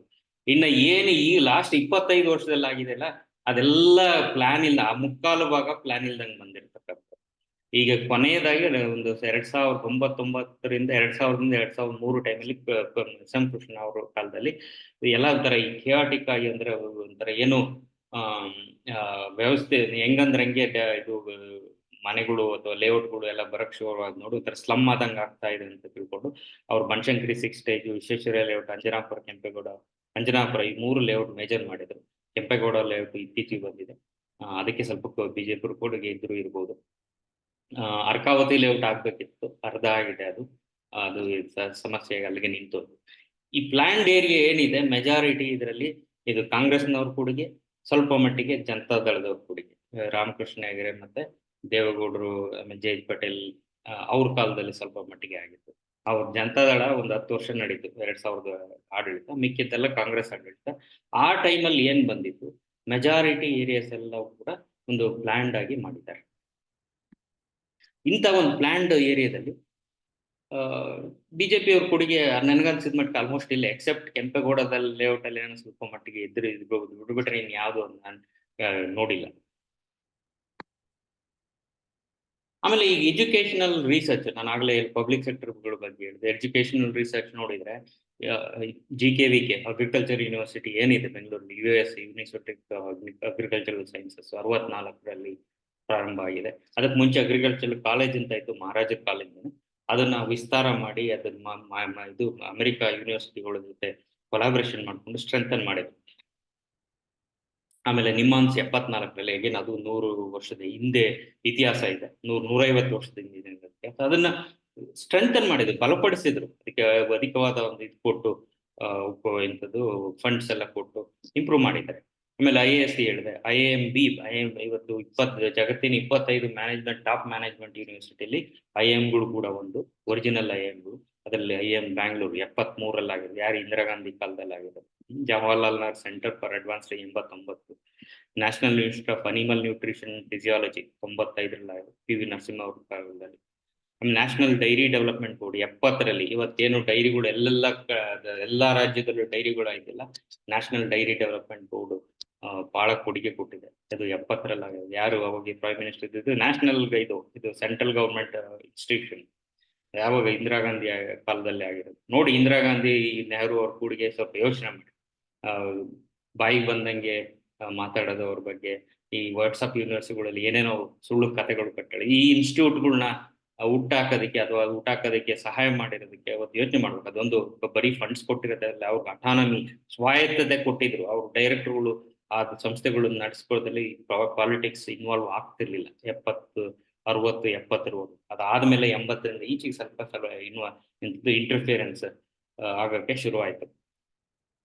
ಆಮೇಲೆ national centre for biological science 92ರಲ್ಲಿ, national institute of advance studies 88ರಲ್ಲಿ Rajiv Gandhi time, national institute of design 61 ಅಹಮದಾಬಾದಲ್ಲಿ ವಿಕ್ರಮ್ ಸಾರಾಭಾಯಿ ಅವರು ಶುರು ಮಾಡಿದ್ರು. ಆ 60 ನಾವೆಲ್ಲ ಶುರು ಮಾಡಿದ್ಮೇಲೆ ಅವ್ರಿಗೂ ಆಕ್ಚುಲಿ ಆರ್ಟ್ ಅಂಡ್ ಆರ್ಕಿಟೆಕ್ಚರ್ ಬಗ್ಗೆ ಬಹಳ ಆಸಕ್ತಿ ಇತ್ತು. ಅವರು ಸ್ಪೇಸ್ ಸೈಂಟಿಸ್ಟ್ ಆದ್ರೂ ಕೂಡ ಇದ್ರ ಬಗ್ಗೆ ಒಂದು ಬ್ರಾಡ್ ಇದು ಅವರು ಬೇರೆ ಬೇರೆ ವಿಶಾಲವಾದ ವಿಷಯಗಳಲ್ಲಿ ಅವ್ರಿಗೆ ಸಾಕಷ್ಟು ಆಸಕ್ತಿ ಇತ್ತು. ಅವ್ರು 61ರಲ್ಲಿ national institute of design open ಅಹಮದಾಬಾದಲ್ಲಿ. ಬ್ಯಾಂಗ್ಳೂರ್ ಸೆಂಟರ್ ಬಹುಶಃ ಸಮ್ ಟೈಮ್ 60ರಲ್ಲೇ ಬಂದಿದೆ. 60 ಯಾವಾಗ ಅಂತ ಕರೆಕ್ಟಾಗಿ ಗೊತ್ತಿಲ್ಲ, ಮಾಹಿತಿ ಇಲ್ಲ. ನ್ಯಾಷನಲ್ ಲಾ ಯೂನಿವರ್ಸಿಟಿ ಇವತ್ತು ಭಾರತದಲ್ಲೇ ನಂಬರ್ 1 ಲಾ ಕಾಲೇಜ್ ಅಂದ್ರೆ ಅದು ನ್ಯಾಷನಲ್ ಲಾ ಯೂನಿವರ್ಸಿಟಿ. ಅದು NLSU, national law national law university ಇದೆಯಲ್ಲ, ಅದು 86ರಲ್ಲಿ ಶುರುವಾಗಿದೆ. ಯಾರು ಪ್ರೈಮ್ ಮಿನಿಸ್ಟರ್ ಆಗಿದ್ದು? ರಾಜೀವ್ ಗಾಂಧಿ ಅವರ ಕಾಲದಲ್ಲಿ. ಇಂಡಿಯನ್ ಇನ್ಸ್ಟಿಟ್ಯೂಟ್ ಆಫ್ ಆಸ್ಟ್ರೋಫಿಸಿಕ್ಸ್ 71, ಯಾರು ಪ್ರಧಾನಿಯಾಗಿದ್ದು? ಇಂದಿರಾ ಗಾಂಧಿ. IIT ಬ್ಯಾಂಗ್ಳೂರ್ 98. IIT ಬ್ಯಾಂಗ್ಳೂರು ಇದು ಸ್ಟೇಟ್ ಗವರ್ಮೆಂಟ್ ಇನ್ಸ್ಟಿಟ್ಯೂಟ್, ಸ್ವಲ್ಪ ಮಟ್ಟಿಗೆ ಕೇಂದ್ರದ ಇದು ಇದೆ. ಅದಕ್ಕೆ ಇಲ್ಲಿ ಕೂಡ ಇದು ಜನತಾದಳ ಗೌರ್ಮೆಂಟ್ ಇತ್ತು ಅವಾಗ. JH ಪಟೇಲ್ ಅವರು ಅದನ್ನ ಮತ್ತೆ ನೆಕ್ಸ್ಟ್ ಲೆವೆಲ್ಗೆ ತಗೊಂಡೋಗಿದ್ದು SM ಕೃಷ್ಣ ಅವ್ರ ಟೈಮಲ್ಲಿ. ಅದೇ 80ರಲ್ಲಿ SM ಕೃಷ್ಣ ಅವ್ರ ಚೀಫ್ ಮಿನಿಸ್ಟರ್ ಆದರು. ಉದ್ಘಾಟನೆ ಆಗಿದ್ದು JH ಪಟೇಲ್ ಕಾಲದಲ್ಲಿ. ಅದಾದ್ಮೇಲೆ ಸಾಕಷ್ಟು ಬೆಳವಣಿಗೆ. ಸೆಂಟ್ರಲ್ ಪವರ್ ರಿಸರ್ಚ್ ಇನ್ಸ್ಟಿಟ್ಯೂಟ್ 60ರಲ್ಲಿ ಯಾರಿದ್ದು ಅವಾಗ? ನೆಹರು ಅವರು. National research centre for cashew 86ರಲ್ಲಿ. Centre for nano and soft matter sciences 1991. ಯಾರಿದ್ದಿತ್ತು? ಮೋಸ್ಟ್ಲಿ ಇದು PV ನರಸಿಂಹರಾವ್ ಅವ್ರ ಟೈಮಲ್ಲಿ. ಇವೆಲ್ಲ ನೋಡಿದ್ರೆ ಇವೆಲ್ಲ major educational research institutes. They are of reputation. They have huge reputation. ಸಾಕಷ್ಟು ಪ್ರಸಿದ್ಧಿ ಇದೆ, ಸಾಕಷ್ಟು ಒಂದು ಗೌರವ ಇದೆ. ಈ ಸಂಸ್ಥೆಗಳೆಲ್ಲ ಹೆಂಗೆ ಅಂದ್ರೆ ಇವತ್ತು ಹಾಕಿದ್ರೆ ಒಂದು ಮಟ್ಟಕ್ಕೆ ಬರಬೇಕು ಎಂಥದ್ದು ಅಂತಂದ್ರೆ ಕೆಲವಾರು ದಶಕಗಳು ಬೇಕಾಗುತ್ತೆ. ಸುಮಾರು ಎಂಥದ್ದು ಹಾರ್ವರ್ಡ್ ಯೂನಿವರ್ಸಿಟಿಗೆ 300-400 ವರ್ಷ ಇತಿಹಾಸ ಇದೆ. ಆಕ್ಸ್ಫರ್ಡ್ ಯೂನಿವರ್ಸಿಟಿ 600 ವರ್ಷಕ್ಕಿಂತ ಹೆಚ್ಚಾಗಿ ಇತಿಹಾಸ ಇದೆ. ಇಂಥ ಒಂದು ಸಂಸ್ಥೆಗಳನ್ನು ಸ್ಥಾಪಿಸಿ ಇವಾಗೆಲ್ಲ ಹೆಮ್ಮರಗಳಾಗಿ ಇಂಥ ಒಂದು ಸಂಸ್ಥೆಗಳಲ್ಲಿ ಬಿಜೆಪಿಯವ್ರ ಕೊಡುಗೆ ಏನಿದೆ ಅಂತ ನಾನು ಕೇಳ್ತಾ ಇದ್ದೀನಿ. ಈಗ ನನಗನ್ಸಿದ ಮಟ್ಟಿಗೆ ಕೊಡುಗೆ ಬಹಳ ಕಡಿಮೆ. ನೀವು ಬಹುಶಃ ಇದ್ರೆ ಹೇಳಿ ತಿಳಿಸಿ. ಈಗ ಇಲ್ಲೆಲ್ಲ ಪಿಕ್ಚರ್ಗಳು ಹಾಕಿದೀನಿ ಕೆಲವೊಂದು, IAS ಬ್ಯಾಂಗ್ಳೂರ್ 73, IAS 909ರಲ್ಲಿ ಆದ್ರೂ ಅದನ್ನು ಸಾಕಷ್ಟು ಅಭಿವೃದ್ಧಿ ಆಗಿದ್ದು ಬಂದ್ಮೇಲೆ. ಯಾಕೆಂದ್ರೆ ಅದು ಸಾಕಷ್ಟು ಸಂಪನ್ಮೂಲಗಳು ಬೇಕಲ್ಲ. ಸರ್ಕಾರ ಇಂಪಾರ್ಟೆಂಟ್ ಇನ್ಸ್ಟಿಟ್ಯೂಟ್ ಅಂತ ಹೇಳಿದ್ರು.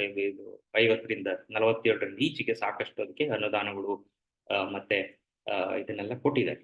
ಆಮೇಲೆ CPR 60, 1960ರಲ್ಲಿ ಇವೆಲ್ಲ ನೋಡಿ, ಈ ಸಂಸ್ಥೆಗಳೆಲ್ಲ ಬಿಲ್ಡಿಂಗ್ ನೋಡಿ, ಕ್ಯಾಂಪಸ್ಗಳು ನೋಡಿ, ಅಲ್ಲಿ ಹೋಗೋದಕ್ಕೆ ಖುಷಿ ಆಗುತ್ತೆ. ಆ ರೀತಿ ಒಳ್ಳೆ ಗ್ರೀನರಿ ಇರ್ತಕ್ಕಂಥ, ಚೆನ್ನಾಗಿ ಪ್ಲಾನ್ ಮಾಡಿರ್ತಕ್ಕಂಥ ಸಂಸ್ಥೆಗಳು ಇವೆಲ್ಲ.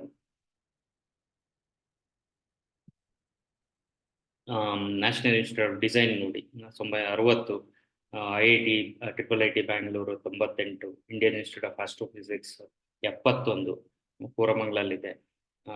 National institute of design HMT Jalahalli ಹತ್ರ ಎಲ್ಲ ಇದೆ. ಆಮೇಲೆ IIIT ಇದು ಜಿಗಣಿಯಲ್ಲಿದೆ, ಎಲೆಕ್ಟ್ರಾನಿಕ್ ಸಿಟಿಯಲ್ಲಿದೆ. ಆಮೇಲೆ ಇಸ್ರೋ 62 ಮತ್ತು 69ರಲ್ಲಿ ಇರ್ತಕ್ಕಂಥದ್ದು. ಇಸ್ರೋ ಹೆಚ್ಚು ಕಡಿಮೆ ಸ್ಥಾಪನೆ ಬೆಂಗಳೂರಿಗೆ ಶಿಫ್ಟ್ ಮಾಡಿದ್ದೆ ಇಂದಿರಾ ಗಾಂಧಿ ಅವರು. ವಿಕ್ರಮ್ ಸಾರಾಭಾಯ್ ಅವರು ಆ ಸಂಸ್ಥೆಗೆ ಮುಂಚೆ ಇದಾಗಿದ್ರು, ಡೈರೆಕ್ಟರ್ ಅಥವಾ ಅಧ್ಯಕ್ಷರಾಗಿದ್ರು. ಅವರು ತೀರ್ಕೊಂಡ್ಮೇಲೆ ಬಹಳ ಕಡಿಮೆ ವಯಸ್ಸಿನಲ್ಲೇ ತೀರ್ಕೊಂಡು, ಹಾರ್ಟ್ ಅಟ್ಯಾಕ್ ಆಗಿ. ಅದು ಅವ್ರು ಆದ್ಮೇಲೆ ಅದನ್ನ ಸಂಸ್ಥೆ ನೆಕ್ಸ್ಟ್ ತಗೊಂಡೋಗ್ಬೇಕಲ್ಲ, ಇಂಪಾರ್ಟೆಂಟ್ ಸಂಸ್ಥೆ. ಅದಕ್ಕೋಸ್ಕರ ಸತೀಶ್ ಧವನ್ ಅಂತ ಇದ್ರು. ಅವರು ಕ್ಯಾಲ್ಟೆಕ್ ಅಂತ ಒಂದು ವರ್ಲ್ಡ್ ಟಾಪ್ ಟೆಕ್ನಾಲಜಿ ಇದಿದೆ ಯೂನಿವರ್ಸಿಟಿ ಕ್ಯಾಲಿಫೋರ್ನಿಯಾದಲ್ಲಿ. ಅವರು ಅಲ್ಲಿ ಕೆಲಸ ಮಾಡ್ತಕ್ಕಂಥ ಸತೀಶ್ ಧವನ್ ಕರ್ಕೊಂಡ್ಬಂದು IAS ಶಿಫ್ಟ್ ಮಾಡಿದ್ರು. ಅಲ್ಲಿವರೆಗೂ ತ್ರಿವೇಂದ್ರಂ ಅಲ್ಲಿ IAS ಜಾಸ್ತಿ ಇತ್ತು, ಬೆಂಗಳೂರಲ್ಲಿ ಆಲ್ಮೋಸ್ಟ್ ಇದ್ದೇ ಇರಲಿಲ್ಲ ಅನ್ಸುತ್ತೆ. ಅವರು ಸತೀಶ್ ಧವನ್ ಅವರು IAS ಮತ್ತೆ ಇಸ್ರೋ ಎರಡಕ್ಕೂ ಕೂಡ ಅಧ್ಯಕ್ಷರಾಗಿದ್ದರು. 80ರಲ್ಲಿ ರಿಮೋಟ್ ಸೆನ್ಸಿಂಗ್ ಸೆಂಟರ್ ಓಪನ್ ಆಯ್ತು ಇಸ್ರೋ. ಇದಕ್ಕೆ aerospace laboratory, national aerospace laboratory NAL ಅಂತ ಹೇಳಿ, ಇದು ಡಿಫೆನ್ಸ್ ಮತ್ತೆ ಸ್ಪೇಸ್ ಮತ್ತೆ ಏವಿಯೇಷನ್ ಮೂರಕ್ಕೂ ಕೂಡ ಅವರು ಬೇರೆ ಬೇರೆ ರಿಸರ್ಚ್ ಅಂಡ್ ಡೆವಲಪ್ಮೆಂಟ್ ಮಾಡ್ತಾರೆ. 59ರಲ್ಲಿ ಉದ್ಘಾಟನೆ ಆಗಿರ್ತಕ್ಕಂಥ ಈ ಕ್ಯಾಂಪಸ್ಗಳು ನೋಡಿ, ಒಂಥರ ಇದು ನಮಗೊಂದು ಹೆಮ್ಮೆ ಬರುತ್ತೆ. ಆ ಕ್ಯಾಂಪಸ್ಗಳು ಒಂದು ಈವನ್ 50-60 ವರ್ಷ ಹಳೆ ಬಿಲ್ಡಿಂಗ್ಗಳನ್ನು ನೋಡೋದಕ್ಕೆ ಖುಷಿ ಆಗುತ್ತೆ. ಇವತ್ತೇನು ಬರೀ ಒಂದು ಗ್ಲಾಸ್ ಬಿಟ್ಟು ಹೆಂಗಂದ್ರೆ ಮಾಡ್ತಾ ಇದ್ದಾರೆ. ಕೆಲವು ಚೆನ್ನಾಗಿದ್ದಾರೆ, ಸುಮಾರು ಯಾವಕ್ಕೆಲ್ಲ ಯಾವ ಲಕ್ಷಣನೂ ಇಲ್ಲ, ಅಂದ ಅಲಂಕಾರನೂ ಇಲ್ಲ, ಒಂದು ಗ್ರೀನರಿ ಇಲ್ಲ, ಆ ತರ ಇದಾಗಿದೆ. ಇನ್ಫ್ಯಾಕ್ಟ್ ಈ ಕ್ಯಾಂಪಸ್ಗಳಿಂದನೇ ಬೆಂಗಳೂರು ಇನ್ನೂ ಗ್ರೀನರಿ ಉಳ್ಕೊಂಡು ಒಂದು ಉಸಿರಾಡ ಒಂದಿಷ್ಟು ಗಾಳಿ ಇದೆ. Centre for nano soft science 91ರಲ್ಲಿ, ಡೈರೆಕ್ಟರ್ ಆಫ್ ಕ್ಯಾಶಿಯೋ ರಿಸರ್ಚ್ 86ರಲ್ಲಿ, ಆಮೇಲೆ KSRAC ಅಂತ ಇದೆ, Karnataka state remote sensing application centre. ಇದು 85ರಲ್ಲಿ ಆಗಿರೋದು, ರಾಮಕೃಷ್ಣ ಹೆಗಡೆ ಅವ್ರ ಕಾಲದಲ್ಲಿ ಆಗಿರೋದು. ಆಮೇಲೆ 64ರಲ್ಲಿ ಇದು ಯೂನಿವರ್ಸಿಟಿ ಆಫ್ ಅಗ್ರಿಕಲ್ಚರಲ್ ಸೈನ್ಸಸ್ ಅಂತ ಹೇಳಿದ್ನಲ್ಲ, ಅದಕ್ಕೆ ಮುಂಚೆ ಅಗ್ರಿಕಲ್ಚರಲ್ ಕಾಲೇಜ್ ಇತ್ತು. ಅದನ್ನ ಮತ್ತೆ ದೊಡ್ಡದಾಗಿ ವಿಸ್ತಾರ ಮಾಡಿ ಅದಕ್ಕೆ ಹೆಚ್ಚಿನ ಅನುದಾನ ಕೊಟ್ಟು ಅಮೆರಿಕ ಯೂನಿವರ್ಸಿಟಿಗಳ ಜೊತೆ ಟೈಅಪ್ ಮಾಡಿದ್ದು. ಅದು 64 ನೆಹರು ಕಾಲದಲ್ಲಿ ಆಗಿರ್ತದೆ. NDDB ನ್ಯಾಷನಲ್ ಡೈರಿ ಡೆವಲಪ್ಮೆಂಟ್ ಹೇಳಿದ್ನಲ್ಲ, 70ರಲ್ಲಿ ಇಂದಿರಾ ಗಾಂಧಿ ಅವ್ರ ಕಾಲದಲ್ಲಿ ಆಯ್ತು. ಇಷ್ಟು ನಾನೇನು ಹೇಳಿದೆ, ಪಬ್ಲಿಕ್ ಸೆಕ್ಟರ್ ಬಗ್ಗೆ ಮಾತಾಡಿದೆ, ವಿದ್ಯಾಸಂಸ್ಥೆಗಳು ಮತ್ತು ರಿಸರ್ಚ್ ಸಂಶೋಧನಾ ಸಂಸ್ಥೆಗಳು ಮಾಡಿದೆ. ಅವೆಲ್ಲ ಸಾಕಷ್ಟು ಗೌರವಾನ್ವಿತವಾದಂಥವು, ಸಾಕಷ್ಟು ಸಾಧನೆ ಮಾಡಿರ್ತಕ್ಕಂಥ, ಸಾಕಷ್ಟು ಕೊಡುಗೆ ಕೊಟ್ಟಿರ್ತಕ್ಕಂಥದ್ದು ದೇಶಕ್ಕೆ. ನೇಷನ್ ಬಿಲ್ಡಿಂಗ್ ಅಂತ, ದೇಶ ನಿರ್ಮಾಣದಲ್ಲಿ ಸಾಕಷ್ಟು ಕೊಡುಗೆ ಕೊಟ್ಟಿರ್ತಕ್ಕಂಥವು. ಇವತ್ತು ಕೂಡ ದೊಡ್ಡ ಹೆಮ್ಮರುಗಳಾಗಿದೆ. ಅದಕ್ಕೆ ನಾವು ನೆಹರು, ಇಂದಿರಾ ಗಾಂಧಿ, ರಾಜೀವ್ ಗಾಂಧಿ, ಶಾಸ್ತ್ರಿ ಅವರು ಮಾಡಿದ್ದಾರೆ. ಆಮೇಲೆ ಸ್ಟೇಟ್ ಗೌರ್ಮೆಂಟ್ ಅಲ್ಲಿ ಬೇರೆ ಬೇರೆ ಚೀಫ್ ಮಿನಿಸ್ಟರ್ಗಳು ಇದ್ದಾರೆ. ದೇವರಾಜ ಸರ್ ಇರ್ಬೋದು, BD ಜತ್ತಿ ಇರ್ಬೋದು, ನಿಜಲಿಂಗಪ್ಪ ಅವ್ರು ಇರ್ಬೋದು, ರಾಮಕೃಷ್ಣ ಹೆಗಡೆ ಅವರು ಇರ್ಬೋದು, ದೇವೇಗೌಡರು ಇವರೆಲ್ಲ ಸುಮಾರು ಮಾಡಿದ್ರು. ಇಂಥ ಒಂದು ಸಂಸ್ಥೆಗಳನ್ನ ನಿರ್ಮಾಣ ಮಾಡೋದ್ರಲ್ಲಿ ಕಾಂಗ್ರೆಸ್ ಅತಿ ಹೆಚ್ಚು ಕೊಡುಗೆ ಕೊಟ್ಟಿದೆ. 2000 ಮುಂಚೆ 53 ವರ್ಷದಲ್ಲಿ 43 ವರ್ಷ ಅವರೇ ಆಡಳಿತ ನಡೆಸಿದ್ದು. ಇರ್ಲಿ, ಅದು ಮಾಡಿದಂತ ಒಳ್ಳೊಳ್ಳೆ ಲೇಔಟ್ಗಳು ಹೇಳಿದ್ವಲ್ಲ, ಆಮೇಲೆ ಸಂಸ್ಥೆಗಳೇನಿದೆ ಅವೆಲ್ಲ ಒಂಥರ ಇವತ್ತು ದೊಡ್ಡದಾಗಿ ವ್ಯವಸ್ಥಿತವಾಗಿ ಬೆಳೆದಿದ್ದಾವೆ. ಈಗ ಸ್ವಲ್ಪ ಇನ್ಫ್ರಾಸ್ಟ್ರಕ್ಚರ್ಗಳ ಬಗ್ಗೆ ಮಾತಾಡೋಣ. ಈಗ ನಾನು ಹೇಳ್ದಂಗೆ ಹೊರವಲಯಗಳಲ್ಲಿ ಸಾಕಷ್ಟು ಸಮಸ್ಯೆ ಇದೆ. ಆದ್ರೂ ಕೆಲವು ನಾವು ಆಗಿಲ್ಲ ಅಂತ ಏನು ಆಗೇ ಇಲ್ಲ ಅಂತ ಹೇಳ್ಬೋದು. ಔಟರ್ ರಿಂಗ್ ರೋಡ್ ಇವತ್ತು ಸುಮಾರು $22 ಬಿಲಿಯನ್ ಎಕಾನಮಿ ಇದು ಔಟರ್ ರಿಂಗ್ ರೋಡ್ ಮೇಲೆ ಡಿಪೆಂಡ್ ಆಗಿದೆ ಅಂತ ಒಂದು ಎಸ್ಟಿಮೇಟ್. ನೀವು ಏನು IT ಕಂಪ್ನಿಗಳು ಏನಿದೆ ಮಾನ್ಯತಾಯಿಂದ ಹಿಡಿದು ಪ್ರೆಸ್ಟೀಜ್ ಟೆಕ್ ಪಾರ್ಕ್ ಏನು ಬಾಗ್ಮನೆಯಿಂದ ಇನ್ನೆಲ್ಲ ಸುಮಾರು Eco Space, Eco World, Embassy ಅವೆಲ್ಲ ಇರೋದಲ್ಲಿ ಈ ಔಟರ್ ರಿಂಗ್ಗಳು ಇದ್ರ ಸುತ್ತಮುತ್ತ ಇದೆ. ಆಮೇಲೆ ವೈಟ್ ಫೀಲ್ಡ್ ಅದಕ್ಕೆ ಸಪ್ರೇಟ್ ಬರುತ್ತೆ. ಔಟರ್ ರಿಂಗ್ ಒಂದೇ ಇಷ್ಟಿದೆ. ಅದು ಯಾವಾಗ ಆಗಿರೋದು 1996ರಿಂದ 2000 ಒಂದು ಪೋರ್ಷನ್ ಆಗಿದೆ ಮೆಜಾರಿಟಿ. ಸಮ್ ಪೋರ್ಷನ್ ಎಲ್ಲ ಇತ್ತೀಚೆಗೆ ಕೂಡ ಆಗಿದೆ. ಬಟ್ ಹೆಬ್ಬಾಳಿಂದ ಸಿಲ್ಕ್ ಮೇಜರ್ ಏರಿಯಾ ಅದು SM ಕೃಷ್ಣ ಅವ್ರ ಕಾಲದಲ್ಲಿ ಆಗಿದಂಥದ್ದು. ಇದಕ್ಕೆ ಜನತಾದಳ ಕೊಡುಗೆನೂ ಇದೆ.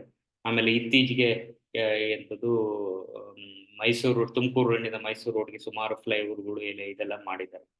ಅದಕ್ಕೆ ಕಳೆದ 20 ವರ್ಷದಿಂದ ಬಂದ ಎಲ್ಲ ಸರ್ಕಾರಗಳು ಸ್ವಲ್ಪ ಮಟ್ಟಿಗೆ ಸಪೋರ್ಟ್ ಮಾಡಿದ್ದಾರೆ. ಈಗ ಕೊಡುಗೆ 20 ವರ್ಷದಿಂದ ಈಚೆಗೆ ಕೊಡುಗೆ ನಾನು ಏನ್ ಹೇಳಿದ್ದೀನಿ 20-25 ವರ್ಷದಿಂದ ಔಟರ್ ರಿಂಗ್ ರೋಡ್ ಅದು ಆಗಿದ್ದು SM ಕೃಷ್ಣ ಪೀರಿಯಡ್ ಅಲ್ಲಿ ನಾನು ಹೇಳಿದೆ ಹೆಬ್ಬಾಳ ಮತ್ತೆ ಸಿಲ್ಕ್ ರೋಡ್ ಮಧ್ಯೆ. ಆಮೇಲೆ ಈಗ ಇದು ಬಂದ್ರೆ ಎಲಿವೇಟೆಡ್ ರೋಡ್ ಅದೇ SM ಕೃಷ್ಣ ಅವ್ರ ಕಾಲದಲ್ಲಿ ಶಿರಸಿ ಸರ್ಕಲ್ ಇಂದ ಎಂಥದ್ದು ಟೌನ್ ಹಾಲ್ ಸರ್ಕಲ್ ವರೆಗೂ ಎಲಿವೇಟೆಡ್ ರೋಡ್ ಆಯ್ತು. ಇಲ್ಲಿ ಎಷ್ಟು ಕಂಜೆಸ್ಟೆಡ್ ಇತ್ತು ಹಳೆ ಮೈಸೂರು ರೋಡಲ್ಲಿ. ಅದು ಇವತ್ತು ಕೂಡ ಚೆನ್ನಾಗೇ ಇದೆ.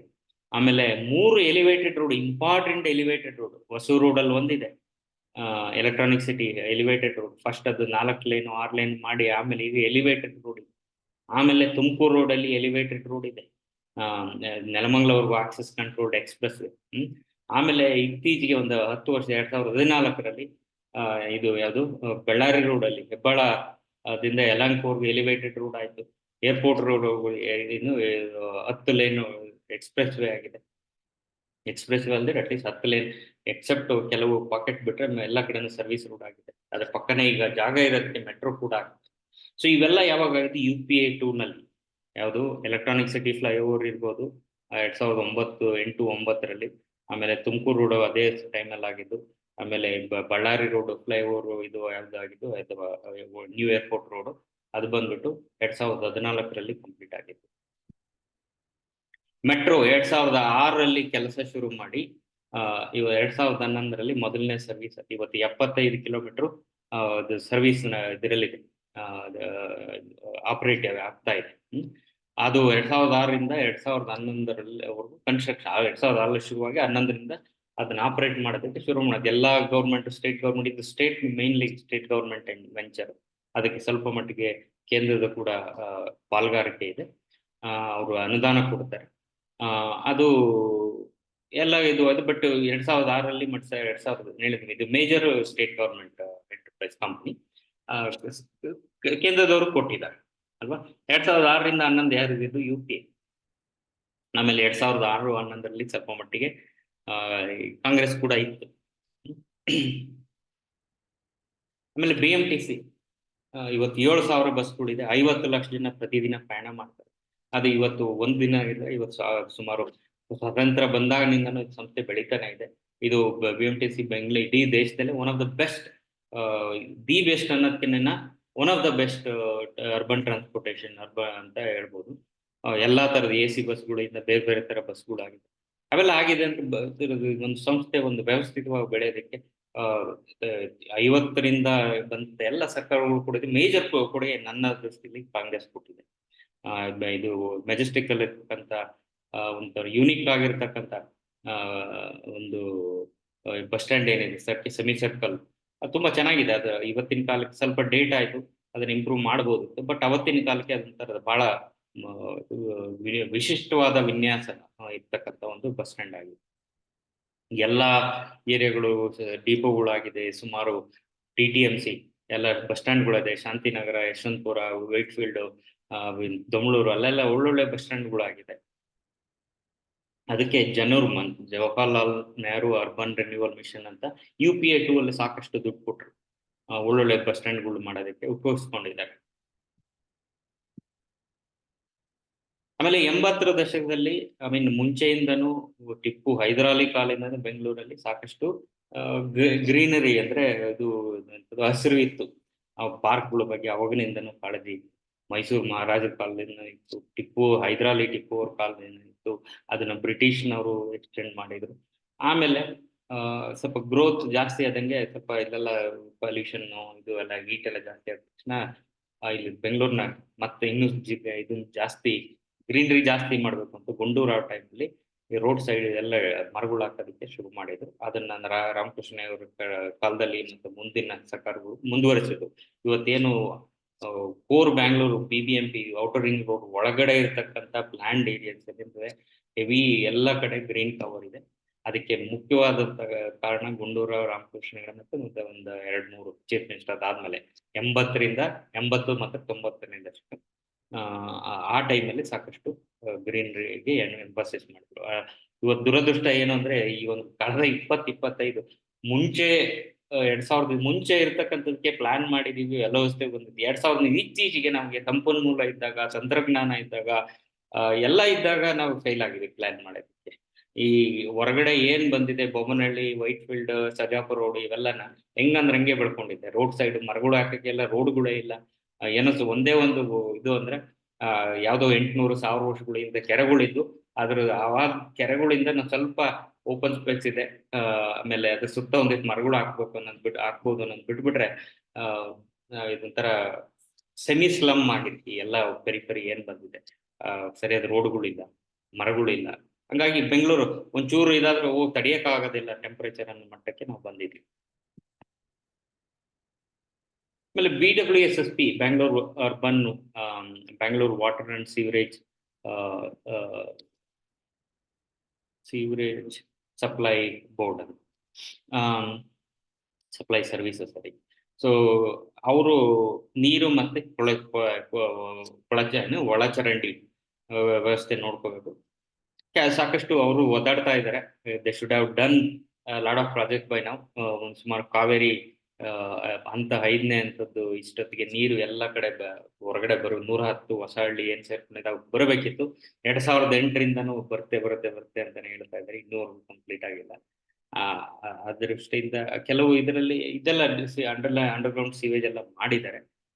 ಬಟ್ ಅಟ್ಲೀಸ್ಟ್ ಕೋರ್ ಏರಿಯಾದಲ್ಲಿ they're able to manage. I think we should be, should respect that, but at the same time its efficiency has to increase as well. ಅವ್ರು ಯಾಕೆ ಮಾಡೋಕ್ಕಾಗ್ತಾ ಇಲ್ಲ ಇತ್ತೀಚೆಗೆ ಅಂತ ನಾವು have to understand why. Maybe planning ಇಲ್ಲ ಸರಿಯಾಗಿ peripherally. That could be one of the major reasons. Revenue ಕಡಿಮೆ ಇರ್ಬೋದು, ಅದೆಲ್ಲ ಇರುತ್ತೆ. ಬಟ್ ಏನು ಮಾಡಿದರೆ ಅದರ ಬಗ್ಗೆ ನಮಗೆ ಸ್ವಲ್ಪ ಗೌರವ ಇರಬೇಕು. ಸಂಸ್ಥೆ ಇದೆ, ಸುಮಾರು ಅಟ್ಲೀಸ್ಟ್ ಒಂದು 50-60 ಲಕ್ಷ ಜನಕ್ಕೆ ವ್ಯವಸ್ಥಿತವಾಗಿ ನೀರು ಮತ್ತು ಕೊಳಚೆ ಅದನ್ನ ನಿರ್ವಹಣೆಗೆ ಒಂದು ವ್ಯವಸ್ಥಿತವಾಗಿ ಮಾಡ್ತಾ ಇದ್ದಾರೆ. ಅದಕ್ಕೆ ನಾವು ಸ್ವಲ್ಪ ಹೆಮ್ಮೆ ಪಡಬೇಕು. ಈ ಸಂಸ್ಥೆಯನ್ನು ಹುಟ್ಟಾಕಿದ್ದೀವಿ. ಬೆಂಗಳೂರು ಒಂದೇ ಅಲ್ಲ, ಎಲ್ಲ ಮಹಾನಗರಗಳಲ್ಲೂ ಎಲ್ಲ ರಾಜ್ಯಗಳಲ್ಲೂ ಇದ್ದಾವೆ. ಬೆಂಗಳೂರಲ್ಲೂ ಇದೆ. ನನಗೆ ಗೊತ್ತಿಲ್ಲ ಅವರು ಬೇರೆ ರಾಜ್ಯಗಳಿಗೆ ಕಂಪೇರ್ ಮಾಡಿದ್ರೆ ಹೆಂಗ್ ಮಾಡ್ತಾರೆ ಅಂತ. But they are able to manage it. ಅದಕ್ಕೆ ನಾವು ಒಂದಿಷ್ಟು ಹೆಮ್ಮೆ ಮತ್ತು ಗೌರವ ಇರಬೇಕು ಅದ್ರ ಬಗ್ಗೆ. ಆಮೇಲೆ ಈಗ ಬೆಂಗಳೂರಿಗೆ ಹೊರಗಡೆ ಕನೆಕ್ಟಿವಿಟಿ ಯಾವ ತರ ಇರಬೇಕು ಅನ್ನೋದ್ರ ಬಗ್ಗೆ ಯಾವ್ಯಾವ್ದು ಆಗಿದೆ ಅನ್ನೋದು ನೋಡೋಣ. ಬೆಂಗಳೂರು ಮೈಸೂರು ಮೊದಲನೇ 2003 ಮುಂಚೆ 2 ಲೈನ್ ಇದ್ದಿದ್ದು. ಅದು ಬ್ರಿಟಿಷ್ ಕಾಲದಲ್ಲಿ ಸಿಮೆಂಟ್ ರೋಡ್ ಇತ್ತು, 2 ಲೈನ್ ಇದ್ದು.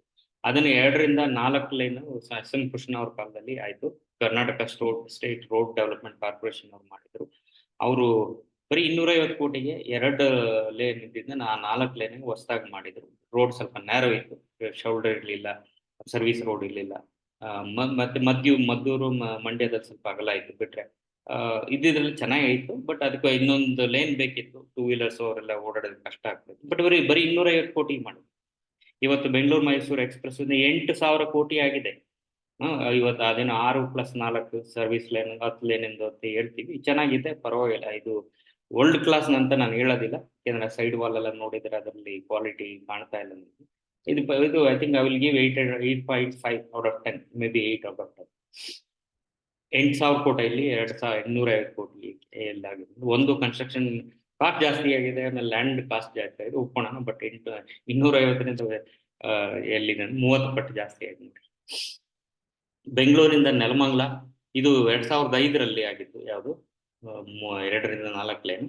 ಇತ್ತೀಚೆಗೆ ಇದೊಂದೇ ಕೊಡುಗೆ ನಾವು ಹೇಳ್ಕೊಳ ಅಂತದ್ದು ಮೋದಿ ಅವರ ಸರ್ಕಾರದ್ದು. ಇದು Mysore Bengaluru highway that complete ಆಗಿರೋದು. ಆಮೇಲೆ Bangalore Nelamangala highway, that is Nelamangala Hassan highway 6 lane 4 lane. But 10 ಲೈನಿಗೆ ಲ್ಯಾಂಡ್ ಅಕ್ವೈಷನ್ ಮಾಡಿದ್ದಾರೆ. ಕೆಲವು ಸುಮಾರು ಕಡೆ ಸರ್ವಿಸ್ ಕೊಡುತ್ತೆ. ಅದು UPA 2 ನಲ್ಲಿ ಟೈಮಲ್ಲಿ ಆಗಿದೆ. ಬ್ಯಾಂಗ್ಳೂರು, ಹೊಸೂರು, ಚೆನ್ನೈ 4 ಲೈನ್ ಇತ್ತು ಗೋಲ್ಡನ್ ಕ್ವಾಡ್ರಿಲೇಟರಲ್ ಪ್ರಕಾರ.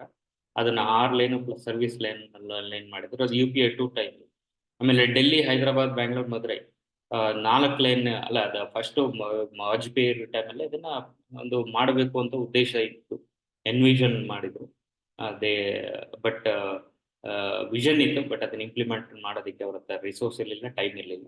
ಅದನ್ನ ಇವ್ರು ಇಂಪ್ಲಿಮೆಂಟ್ ಮಾಡಿದ್ದು UPA 2 ನಲ್ಲಿ. ಇವತ್ತೇನು ಡೆಲ್ಲಿ ಸಾರಿ ಹೆಬ್ಬಾಳ ದೇವನಹಳ್ಳಿ ರೋಡ್ ಏನಿದೆ, ಅಥವಾ ಇಲ್ಲಿ ಹೊಸೂರಿಂದ ಮದುರೈ ರೋಡ್ ಏನಿದೆ, ಅದು ಹಳೆ NH7, NH44, ಅದು 4 ಲೈನ್. ಸುಮಾರು ಕಡೆ 6 ಲೈನ್ ಇದೆ, ಕೆಲವು ಕಡೆ 10 ಲೈನ್ ಇದೆ. ಮೆಜಾರಿಟಿ 4 ಲೈನ್ ಇರ್ತಕ್ಕಂಥದ್ದು, ಅದು UPA 2 ನಲ್ಲಿ ಆಗಿರ್ತಕ್ಕಂಥದ್ದು. ಆಮೇಲೆ ಕೆಲವು ಹೊಸಕೋಟೆ, ದೇವನಹಳ್ಳಿ, ದೊಡ್ಡಬಳ್ಳಾಪುರ, ದಾಬಸ್ಪೇಟೆ ಇದು 4 ಲೈನಿಗೆ ಪ್ಲಾನ್ ಮಾಡಿದ್ರು UPA 2 ಟೈಮಲ್ಲಿ. ಬಟ್ ಅದು ಕಂಪ್ಲೀಟ್ ಆಗಲಿ. UPA 1 ಇಂದನೇ ಶುರುವಾಗಿತ್ತು, ಕಂಪ್ಲೀಟ್ ಆಗಿರಲಿಲ್ಲ ಕಾರಣಾಂತರದಿಂದ. ಅದನ್ನ ಈಗ ಇವರು ನಮ್ಮ ಗಡ್ಕರಿಯವರು ಇನ್ನೇನು ಆಲ್ಮೋಸ್ಟ್ 6 ತಿಂಗಳು ವರ್ಷದಲ್ಲಿ ಓಪನ್ ಆಗೋ ಮಟ್ಟಕ್ಕೆ ಬಂದಿದೆ.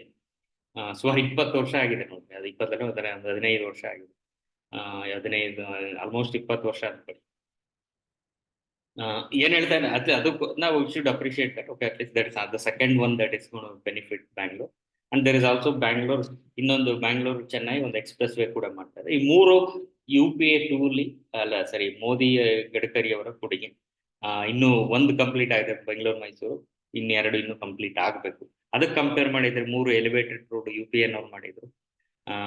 ಒಂದು elevated road SF Krishna state government ಇಂದ ಮಾಡಿದ್ರು. ಇನ್ನೊಂದು ಶುರು ಮಾಡಿ ಅರ್ಧಕ್ಕೆ ಇದಾಗಿದ್ದು ಹೊಸಕೋಟೆ, ದೇವನಹಳ್ಳಿ ಅಲ್ವಾ. UPA ಕೊಡುಗೆನೆ ಜಾಸ್ತಿ ಕಳೆದ 20 ವರ್ಷದಲ್ಲಿ. ಮೋದಿ ಗಡ್ಕರಿ ಅವ್ರ ಕೊಡುಗೆ ಬೆಂಗಳೂರಿಗೆ ಇನ್ನು ಕಾಣಬೇಕು. ಒಂದು ಸ್ವಲ್ಪ ಕಂಡಿದ್ದೀವಿ, ಇನ್ನು ಬರಬೇಕು. ಆಮೇಲೆ ಸ್ಯಾಟಲೈಟ್ ಟೌನ್ ರಿಂಗ್ ರೋಡನ್ನು ಮಾಡೋದಕ್ಕೆ ಪ್ಲಾನ್ ಮಾಡಿದ್ದಾರೆ. ಎಷ್ಟು ಅಕ್ವೈರ್ ಆಗಿದೆ ಏನಂತ ಗೊತ್ತಿಲ್ಲ. ಅದು ಕೂಡ ಬರುತ್ತೆ. ಬಟ್ ಯೋಚನೆ ಮಾಡಿ, 10 ವರ್ಷ ಇದ್ರು ಅಧಿಕಾರದಲ್ಲಿ, ಇನ್ನೂ ಮುಂದಿಂದ ಕಂಟಿನ್ಯೂ ಆಗ್ಬೋದು. 10 ವರ್ಷದಲ್ಲೂ ಆಗಿಲ್ಲಲ್ಲ, ಮತ್ತೆ ಯಾಕೆ ಬೇರೆಯವ್ರಿಗೆ ಯಾಕೆ ಆ ಸಂಪತ್ತಿ ನೀವು ಕೊಡ್ತಾ ಇಲ್ಲ? ಜೊತೆಗೆ ಆಗಿರೋದನ್ನ ಅಪ್ರಿಶಿಯೇಟ್ ಯಾಕೆ ಮಾಡ್ತಾ ಇಲ್ಲ? ತುಮಕೂರು ರೋಡು, ಹೊಸೂರು ರೋಡು, ಎಂಥದ್ದು ಹೆಬ್ಬಾಳ, ಆಮೇಲೆ ಸಿರ್ಸಿ ಸರ್ಕಲ್ ಇಂದ ಟೌನ್ ಹಾಲ್ ಅದಾಗಿದೆಯಲ್ಲ. ಅದಕ್ಕೆ UPA 2 ನಲ್ಲಿ ಕಾಂಗ್ರೆಸ್ ಗೌರ್ಮೆಂಟ್ ಅಲ್ಲಿ ಇದ್ದಂತ ಆಗಿರ್ತದೆ. ಅದನ್ನ ಅಪ್ರಿಶಿಯೇಟ್ ಮಾಡ್ತೀರಾ ನೀವು? ಯೋಚನೆ ಮಾಡಿ. ಇಂಟರ್ನ್ಯಾಷನಲ್ ಏರ್ಪೋರ್ಟ್ ಇವತ್ತು 37 ಮಿಲಿಯನ್ ಅಂದ್ರೆ 3.7 ಕೋಟಿಯಷ್ಟು ಜನ ವರ್ಷಕ್ಕೆ ಅಲ್ಲಿಂದ ವಿಮಾನ ಪ್ರಯಾಣ ಮಾಡ್ತಾರೆ. ಅದು ಕನ್ಸ್ಟ್ರಕ್ಷನ್ ಶುರುವಾಗಿದ್ದು 2005, ಆಪರೇಷನ್ ಶುರುವಾಗಿದೆ 2008. ಯಾರಿದ್ದು ಸೆಂಟ್ರಲ್ಲಿ? UPA 1. ಆಮೇಲೆ 4,000 ಎಕರೆನ ಅಕ್ವೈರ್ ಮಾಡ್ಕೊಂಡು ಇದಕ್ಕೆ ಪೊಸಿಷನ್ ಇದ್ದಲ್ಲಾಗ ಸರ್ಕಾರದ ಕರ್ನಾಟಕದಲ್ಲಿ ಸ್ಟೇಟ್ ಗೌರ್ಮೆಂಟ್ ಇದ್ದು, ಧರ್ಮಸಿಂಗ್ ಗೌರ್ಮೆಂಟ್, ಆಮೇಲೆ ಕುಮಾರಸ್ವಾಮಿ ಅವರು ಇದ್ರು. ಬಟ್ ಸೆಂಟ್ರಲ್ ಲೆವೆಲ್ ಅಲ್ಲಿ it's a greenfield, first private investment airport ದೇಶದಲ್ಲೇನ. ಈಗೆಲ್ಲ ಎಲ್ಲರೂ ಮಾಡ್ತಾರೆ, ಬಟ್ ಅವತ್ತಿನ ಕಾಲಕ್ಕೆ ಫಸ್ಟ್ ಪ್ರೈವೇಟ್ ಏರ್ಪೋರ್ಟ್ ಅಂದ್ರೆ ಇದೆ ಇತ್ತು. ಈಗೇನು ಟರ್ಮಿನಲ್ 2 ಓಪನ್ ಮಾಡಿದ್ದಾರೆ, ಅದು ಇರೋ ಕ್ಯಾಂಪಸ್ ಅಲ್ಲಿ ಇನ್ನೊಂದು ಬಿಲ್ಡಿಂಗ್ ಓಪನ್ ಮಾಡದಂಗೆ. ಅದಕ್ಕೂ ಕೇಂದ್ರ ಸರ್ಕಾರಕ್ಕೂ ಯಾವುದೇ ಸಂಬಂಧ ಇಲ್ಲ. ಏನೋ ಒಂದು ಕಟ್ಟಸಿಗೆ ಇದಕ್ಕೆ ಪ್ರೈಮ್ ಮಿನಿಸ್ಟರ್ ಕರೆಸಿ ಉದ್ಘಾಟನೆ ಮಾಡಿದ್ದಾರೆ. ಸರ್ಕಾರದ ಪಾತ್ರ ಅದ 2ನೇ ಟರ್ಮಿನಲ್, 2ನೇ ರನ್ವೇ ಅಪ್ರೂವಲ್ ಕೊಡೋದೊಂದು ಬಿಟ್ಬಿಟ್ರೆ ಇನ್ನೇನು ಅವ್ರದ್ದು ಭಾಗ ಏನು ಪಾತ್ರ ಇಲ್ಲ ಅದರಲ್ಲಿ. ಕೊಡ್ಲೇಬೇಕು, ಯಾಕೆಂದ್ರೆ ಇದು ಎಕ್ಸ್ಪ್ಯಾಂಡ್ ಆಗ್ಲೇಬೇಕು. ಜಾಗ ಇದೆ, ಅವ್ರನ್ನ ಜಾಗ ಕೇಳಿಲ್ಲ ಅಥವಾ ಬಂಡವಾಳ ಕೇಳಿಲ್ಲ. ಇದರಿಂದ ಬಿಸ್ನೆಸ್ ಜಾಸ್ತಿ ಆಗುತ್ತೆ, ಸೆಂಟ್ರಲ್ ಗೌರ್ಮೆಂಟ್ ಟ್ಯಾಕ್ಸ್ ಆಗುತ್ತೆ, ಕೊಟ್ಟೆ ಕೊಡ್ತಾರೆ. ಅದರಲ್ಲಿ ಅದೇನು ದೊಡ್ಡ ವಿಷಯನೇ ಅಲ್ಲ. ಓಕೆ, ಸೊ ಇಲ್ಲಿ ನಿಲ್ಲಿಸಿ ನಾನು IT ರೆವಲ್ಯೂಷನ್ ಬಗ್ಗೆ ಇನ್ನೊಂದು ವಿಡಿಯೋ ಮಾಡ್ತೀನಿ. ತುಂಬಾ ಲಾಂಗ್ ಆಯ್ತು ಅನ್ಸುತ್ತೆ. ಸ್ವಲ್ಪ ಯೋಚನೆ ಮಾಡಿ, ಬೆಂಗಳೂರು ಇವತ್ತು ಈ ಮಟ್ಟಕ್ಕೆ ಬಂದಿದೆ ಅಂದ್ರೆ ಸಾಕಷ್ಟು ಕೊಡುಗೆ ಇದೆ. ನಾನು ಹೇಳಿದೆ ಎಂಥದ್ದು, ಕೆಂಪೇಗೌಡರ ಕಾಲದಿಂದ ಹಿಡಿದು, ಆದಿಲ್ ಶಾಹಿಗಳ ಕಾಲದಿಂದ ಹಿಡಿದು, ಒಡೆಯರ್, ಅದಾದ್ಮೇಲೆ ಹೈದರಾಲಿ ಟಿಪ್ಪು, ಆಮೇಲೆ ಬ್ರಿಟಿಷರು, ಅದಾದ್ಮೇಲೆ ಸ್ವಾತಂತ್ರ್ಯ ಬಂದ್ಮೇಲೆ ನೆಹರು, ಇಂದಿರಾ ಗಾಂಧಿ, ಶಾಸ್ತ್ರಿ, ಇಂದಿರಾ ಗಾಂಧಿ, ರಾಜೀವ್ ಗಾಂಧಿ, ಸ್ವಲ್ಪ ಮಟ್ಟಿಗೆ PV ನರಸಿಂಹರಾವ್, ಅವರೆಲ್ಲ ಕೊಡುಗೆ ಕೊಟ್ಟಿದ್ದಾರೆ. I mean as the heads of the central government, they all the played critical role. ಇದೆ ನಮ್ಮಲ್ಲಿ ಇರ್ತದ್ದು. ನಮ್ಮ ಬೆಂಗಳೂರಲ್ಲಿ ಇಂಥ ಒಂದು ಸಂಸ್ಥೆಗಳನ್ನ ಹುಟ್ಟಾಕಿ ಅವು ದಶಕಗಳ ಕಾಲ ಸೇವೆ ಸಲ್ಲಿಸಿದಾವೆ. ಇನ್ನೂ ಮುಕ್ಕಾಲು ಭಾಗ ಇವೆಲ್ಲ ಚೆನ್ನಾಗಿ ನಡೆಸ್ತಕ್ಕಂಥ ಸಂಸ್ಥೆಗಳಾಗಿದ್ದಾವೆ. ಅದರ ಬಗ್ಗೆ ಹೆಮ್ಮೆಯಲ್ಲಿ ಅವ್ರು ಮಾಡಿರ್ತಕ್ಕಂಥ ನಿರ್ಧಾರಗಳು, ಅಥವಾ ಕೊಟ್ಟಂತ ಅನುದಾನಗಳ ಬಗ್ಗೆ ನಮ್ಗೆ ಒಂದು ಗೌರವ ಇರಲಿ ಅಂತ ನಾನು ಕೇಳ್ಕೊಂಡು ಧನ್ಯವಾದ. ಆಮೇಲೆ ಇನ್ನೊಂದು ಪಾರ್ಟ್ 2 ಮಾಡ್ತೇನೆ.